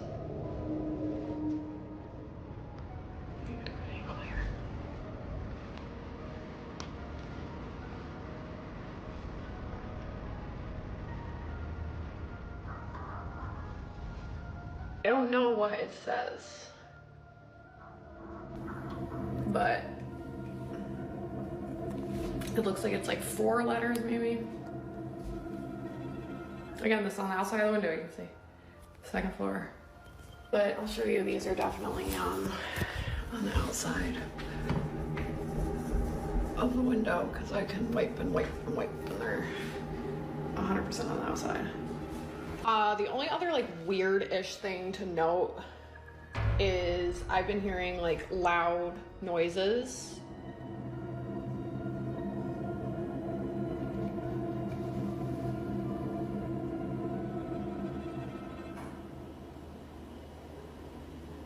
Am I f***ing? That's Jackie. Oh my god, thank god.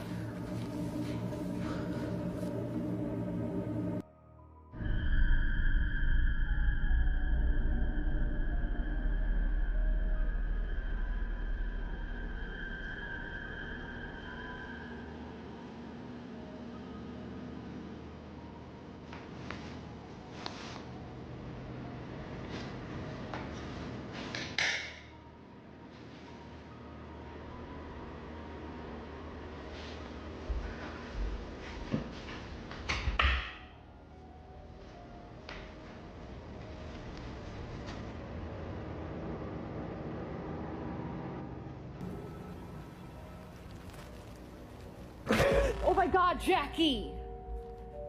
I'm sorry, dude. You just scared the holy out of me. She spins, gasps an apology to no one, then laughs the way people do when they can't admit fear out loud. Days later, fresh gouges cross the old ones like an answer. If a person did it, they climb like a spider and cut from an angle a wrist can't comfortably hold. If a thing did it, it spells in a language that doesn't need vowels.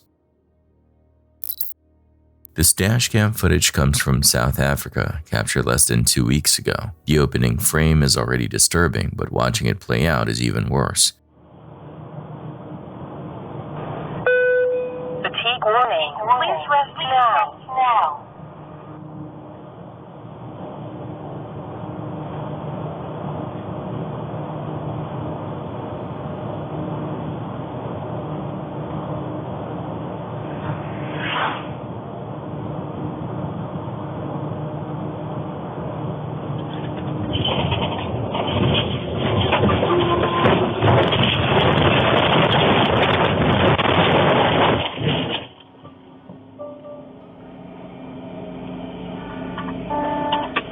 A fatigue warning flashes on the truck's dashboard, and within seconds it's clear why. The driver had been asleep at the wheel, not for a few moments but for nearly 2 full minutes. It's a terrifying reality of long shifts and overworked drivers. Thankfully, in this case, the highway was empty and no one else was hurt. Madrid, laughter, cheap beer, bodies collapsed into couches. Then a rhythmic tapping crawls from the hallway tiles into the room and everyone falls silent. Se están escuchando más de ríos, tú. Yo vine del baño. No vayas, estás loco, Mano. Es lo que quiere que vayas. Mano, venga, poco. Una polla. No. Ocho, para. Juanito, hermano, ¿qué haces? ¿Estás loco? Se está escuchando, hermano. Escúchame. Pon internet ahí. ¿Hola? Una polla. Hermano, estamos mal rollo, ¿Hay alguien ahí? No. Hermano. Tira, vamos a ver lo que hay. Pero, hermano, no. Acércate. Tira, tira, tira, tira. Asoma la cámara. Espérate.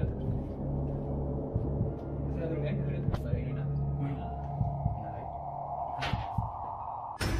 ¡Hostia puta! ¡Corre, hermano! ¡Corre! ¡What the f***! The bathroom door is closed. The light under it is off. Someone says don't, which of course means do. The handle trembles. Something thumps once against the other side, low, heavy, and deliberate. Phones come out because the idiot part of the brain wants proof, even as the survival part is begging for distance. The door creaks open to a slit and something looks through. A slit to match the door's slit, wet and lightless, like an eye built backwards. They slam it shut and run, laughter hitching into shrieks as the hallway light dies behind them. Later, TikTok captions ask, "What the hell was in my bathroom?" The answer isn't in the pixels. The answer is in the way noise carries in old apartments and how some doors make better mouths than others.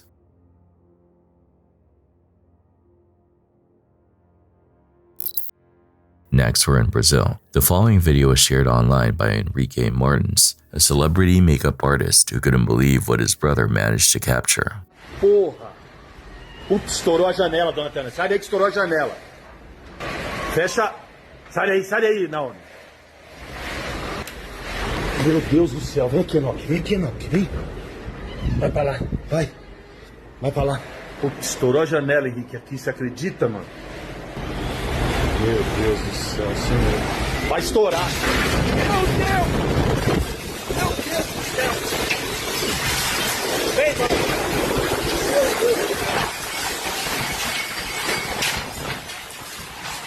Meu Deus do céu, Henrique!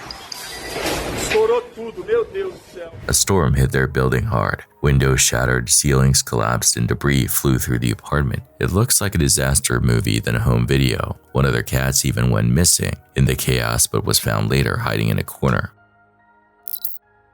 New house, new dog, new start. Emily and Jason bring home Lucky and immediately he fixates on one corner of the living room, the patch of the wall where an old picture once hung, now bare like a missing tooth. Hackles lift. A growl coils out of him that his shelter file swore he didn't own. They install cameras to prove it's nothing. The footage proves it's something. Watch long enough and a shadow shape unhooks itself from the corner like smoke with intent. You see? Oh my god.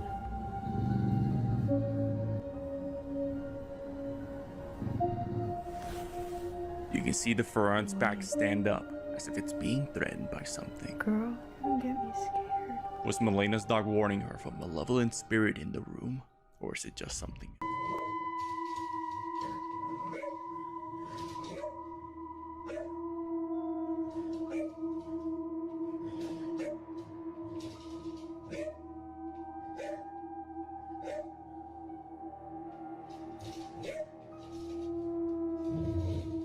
Lucky locks on, low and ready. A chair skates sideways as if shoved by the knee of an impatient guest. Emily's breath quickens off screen. Jason's "did you see that?" breaks on the last word.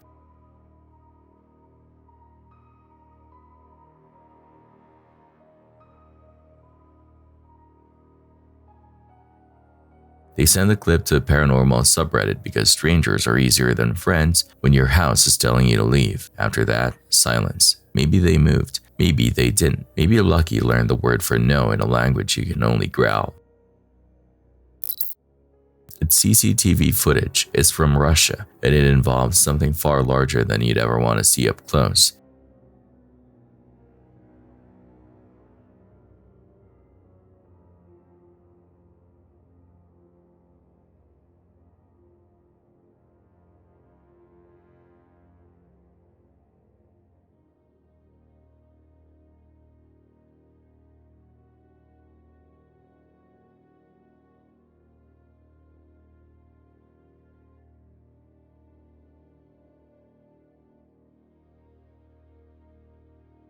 A massive bear, just standing on its hind legs. It towers over parked vehicles, taller than the SUVs behind it. As frightening as it looks, things only got worse. The same bear attacked a woman so violently that part of her scalp had to be removed. Authorities eventually put it down after it began heading toward a nearby.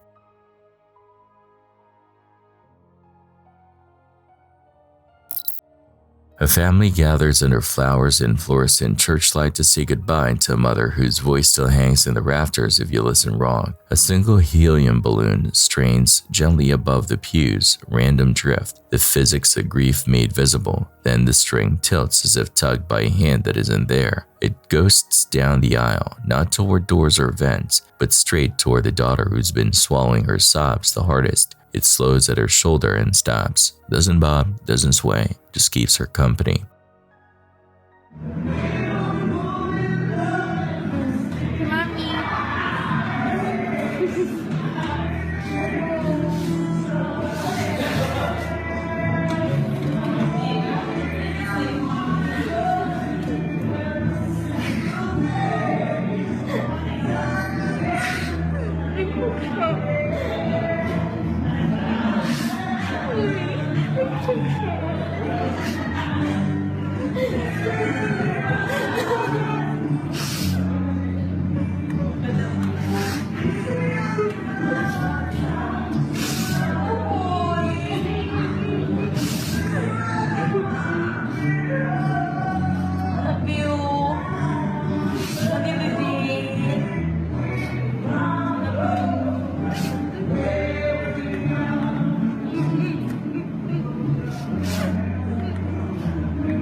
People talk about drafts, people talk about thermals, but the room has many shoulders. The room has many breaks in its air. Out of every possible path, the balloon chose the one that needed choosing. Science can explain air. It can't explain aim.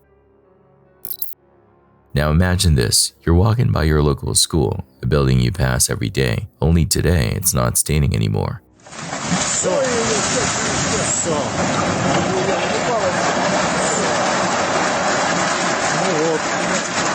Завалилось.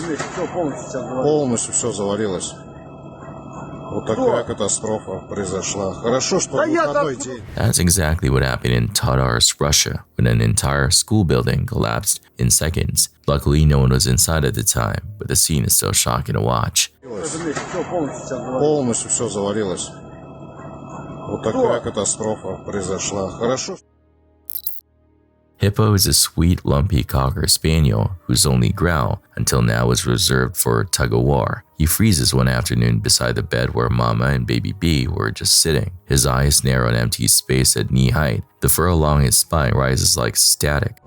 I was in the kitchen making a breakfast sandwich, and I swear to God, I thought I heard steps, right? And I was like, I'm f***ing tripping. It's probably just Hippo and me walking together, and it's just the sounds, right? Well, we come into my room. Bo is asleep, swaddled in his boppy, and Hippo refuses to lay down. This is how it starts. You don't mind my house. It's laundry day, okay? She's messy. Then I pick up Bo, and he does this. I've literally picked up every item off that bed, and he continues to stare directly at whatever he's staring at right here. It's okay, boy. It's okay. There's nothing there.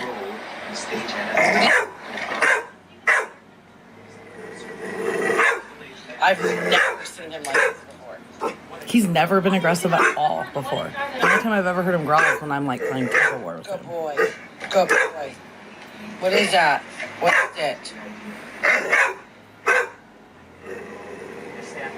And like, I know our house is haunted, right? We've had like some spirits here before that we've made leave, but like, I hear it, I see it out of the corner of my eye, like it makes things go missing, but it's never really messed with any of us. But this is like the fourth time that Hippo's reacted to it. The first time was like a couple days after he got here, when we first got him as a puppy, and he was like out in the living room, and I heard him bark, and then like Looney Tunes run on the hardwood floor and run into the room, and he stood right here in my doorway looking out towards the living room for like a couple seconds, and then all of a sudden like backed up hella fast and ran into the bed. So like that was the first time. I've heard him barking at something in the house, and there's nothing like really been there, but not as intense as this. But like Hippo obviously sees it, and what freaks me out about it is that it was right next to where Bo and I were sitting. It was right next to my baby. And obviously it's not something that is friendly or something like that, because I feel like I've never really gotten a negative vibe from it, but dogs have a pretty good nose for if something's nice or not, especially bullies, in my opinion. And now he is just following me everywhere I go in the house. Everywhere. He like won't leave my side. Not that I mind, I love my pup, but I don't want him to be afraid. I don't want you to be afraid. You okay? You're a good boy for protecting mama and baby. Yes, you are, but I don't want you to be afraid, Mr. Man. My poor puppy. Oh, Tommy. Oh my God. There's nothing there, she says, then hears footsteps in a room no one's walking through. She sets cameras, the kind meant to catch diaper thieves, and sleep smiles. A 307, orbs float past like ash with assignments. Hippo tracks one to the window and stares into a reflection that doesn't show him back.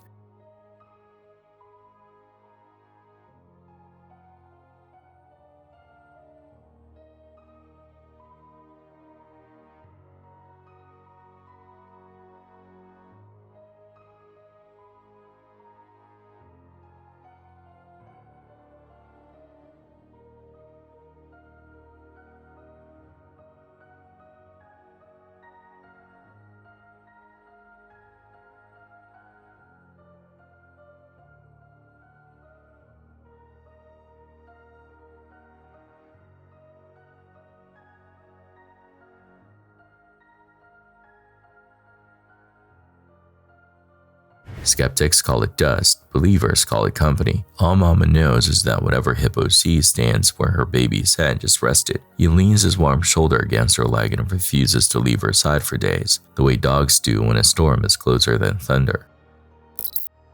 Next, we head to Mexico. This clip isn't the clearest in quality, but what it shows is terrifyingly clear.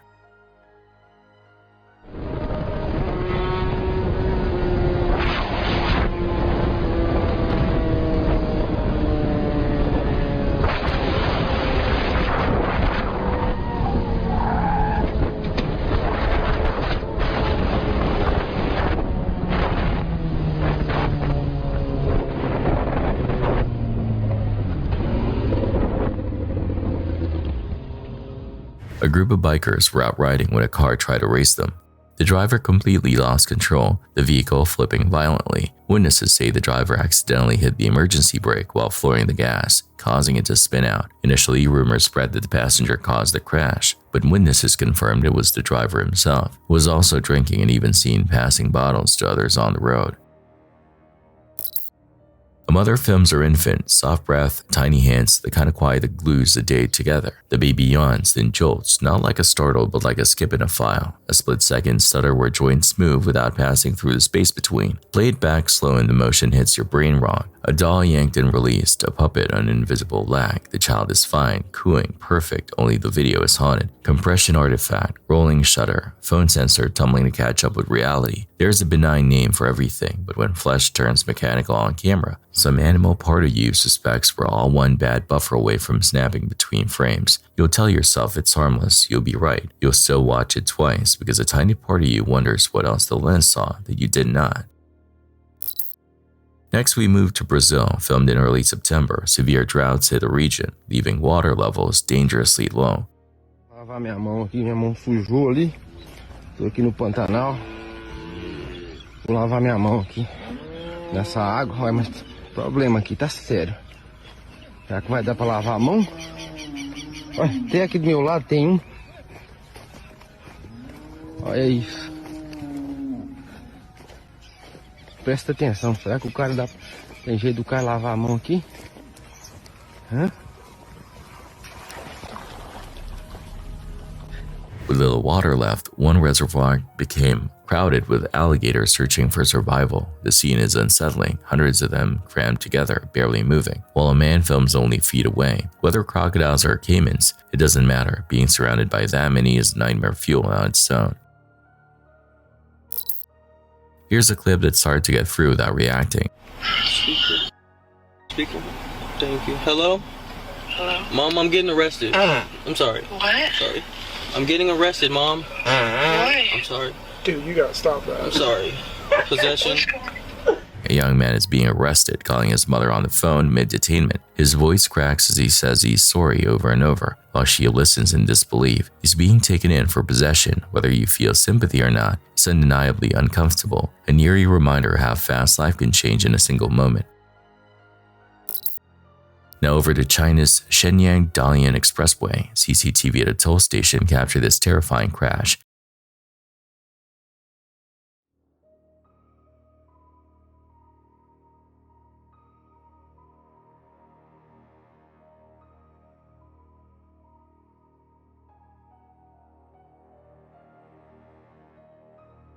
A black sedan barrels in at extreme speed, but instead of taking a lane, the driver smashes head-on into the divider between them. The car flips, landing upside down in a mangled heap. Incredibly, the driver survived, but looking at the wreck, it's hard to believe anyone could walk away. And back again to Russia, because this clip is almost unbelievable.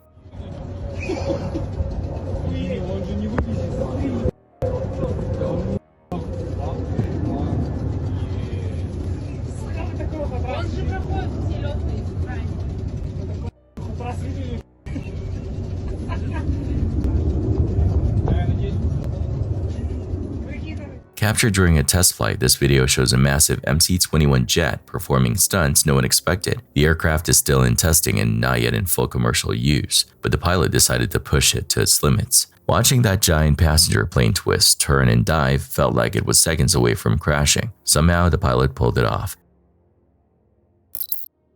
Workers are cutting down a pole, but the moment it hits the base, the rest of the antenna structure begins to shudder. That single impact is enough to trigger a terrifying chain of reaction. In just seconds, the entire framework collapses like a line of falling dominoes.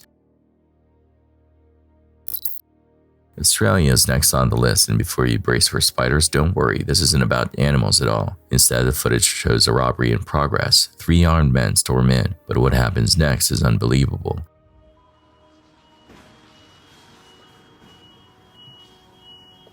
Bit of a robbery going on here.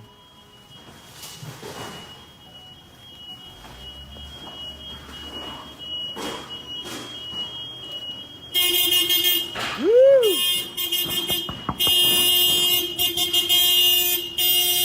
Hello!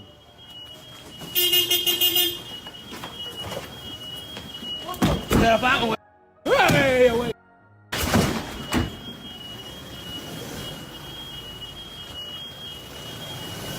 Oh, look at the kid. Bit of robbery. A lone man approaches, holding nothing but his phone. He walks up like he owns the place, and instantly all 3 robbers scatter as if they'd just seen John Wick himself. Bold? Absolutely. Stupid? Definitely. But somehow it worked. Still, no one should ever try pulling something like this. China has faced intense weather this past year. Typhoons, storms, landslides, you name it. This next clip shows just how destructive it can be.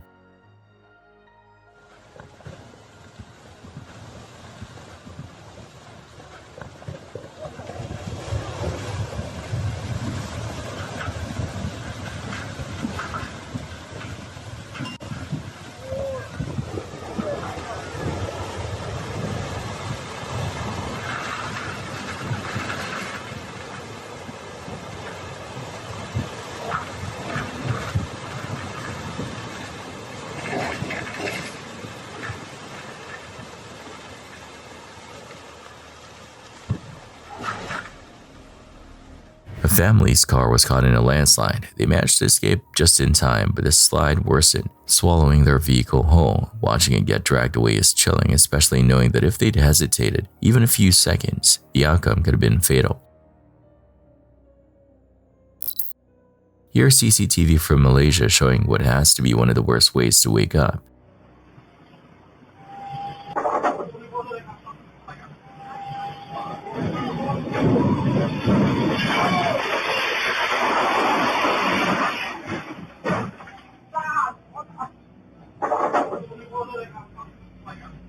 A man naps peacefully outside, only for a massive truck to lose control and plow through the exact spot where he was lying. By some miracle, it misses him by just a few feet. Imagine opening your eyes to see that barreling toward you.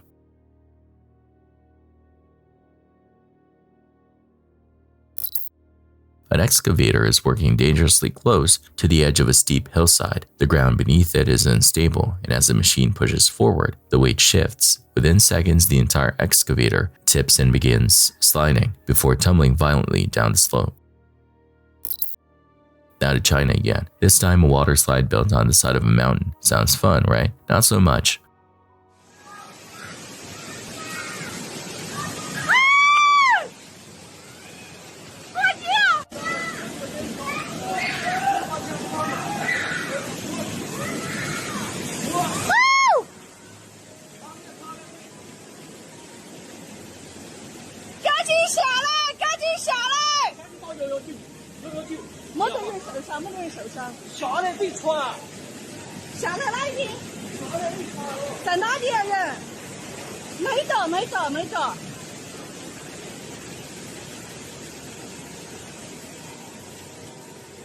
Rocks begin to tumble down the cliffside, smashing through the glass tunnel of the slide. People still keep coming down, crashing into each other while others scramble to drag them out. It doesn't even look like a real park, just a random slide built dangerously into the mountain. Thankfully, no one was seriously hurt. On the evening of September 4th, 2025, what began as an ordinary day on Seaway Lane in Cambridge turned into a nightmare. Just after 5 p.m., frantic 911 calls flooded dispatch. A man was chasing a woman with a knife near Riverside Wharf. When officers arrived, the scene was pure chaos. Standing before them was an armed man clutching a blade, ignoring every command to drop it. Officers deployed their tasers. Nothing happened. The man didn't stop. Stay back! That's correct. Come on out here. Stay back! You just fucking shoot me, honestly. I'm not shooting you. Drop the knife for me. Drop the knife. Drop the knife!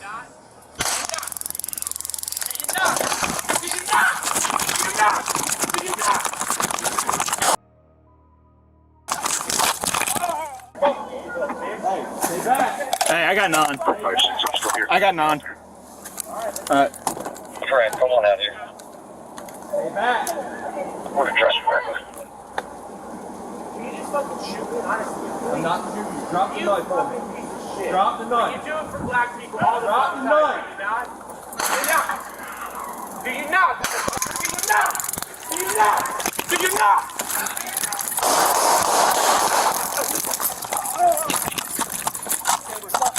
Drop it! Drop it! Drop it! Drop it! Drop the knife! Drop the knife! Stop! You got me died within the desk. Cambridge, start me EMS now. Then in a terrifying moment, he charged straight at one of the officers, knife still in hand. As the officer backed away, the situation reached its breaking point. A single round was fired. The man collapsed. Police immediately rushed to save his life until EMS arrived, but it was too late. The man, later identified as 30-year-old Ryan Garcia of Cambridge, Maryland, was pronounced dead at the hospital. One officer was hospitalized with non-life-threatening injuries from the attack. What began as a call for help ended in bloodshed on an otherwise quiet street, a chilling reminder how quickly everyday life can descend into chaos. It's gonna be deep harbor. Stay.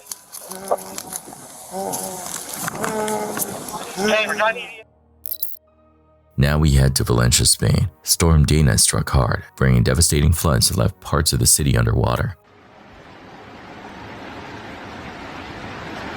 Madre mía. Me cago en la puta. Menos mal que estoy aquí enganchado.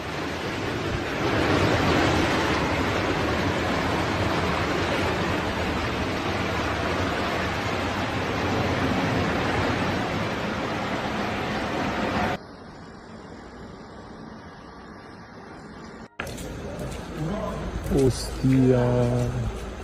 Aquí sí que no se ve nada.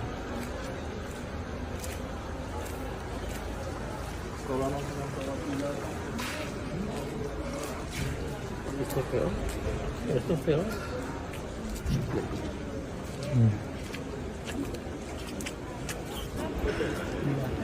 No sé cómo se ha quedado aquí.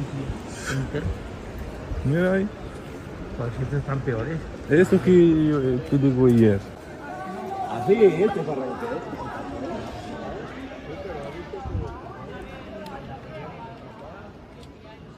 Mira. Yo no miro eso, el árbol arrancado. One video shows a truck driver trapped inside as water rushes over the cab, swallowing everything around it. Reports say more than 200 people may have died from the storm, with the number still climbing. The footage gives just a glimpse of how terrifying it was to be caught in those floods. Finally, we go to Brazil. A small private plane carrying several passengers suddenly lost an engine mid-flight. The pilot, Joel Florano, acted quickly, turning the plane sharply toward a nearby driver.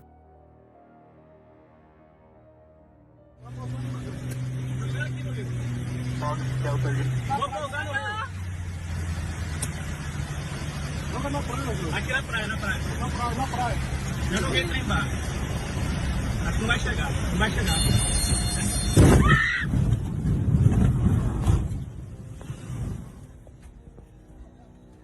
Tá de boa, sem desespero. Não tem desespero, tá de boa. Tá de boa, gente. Tá de boa. Em paz.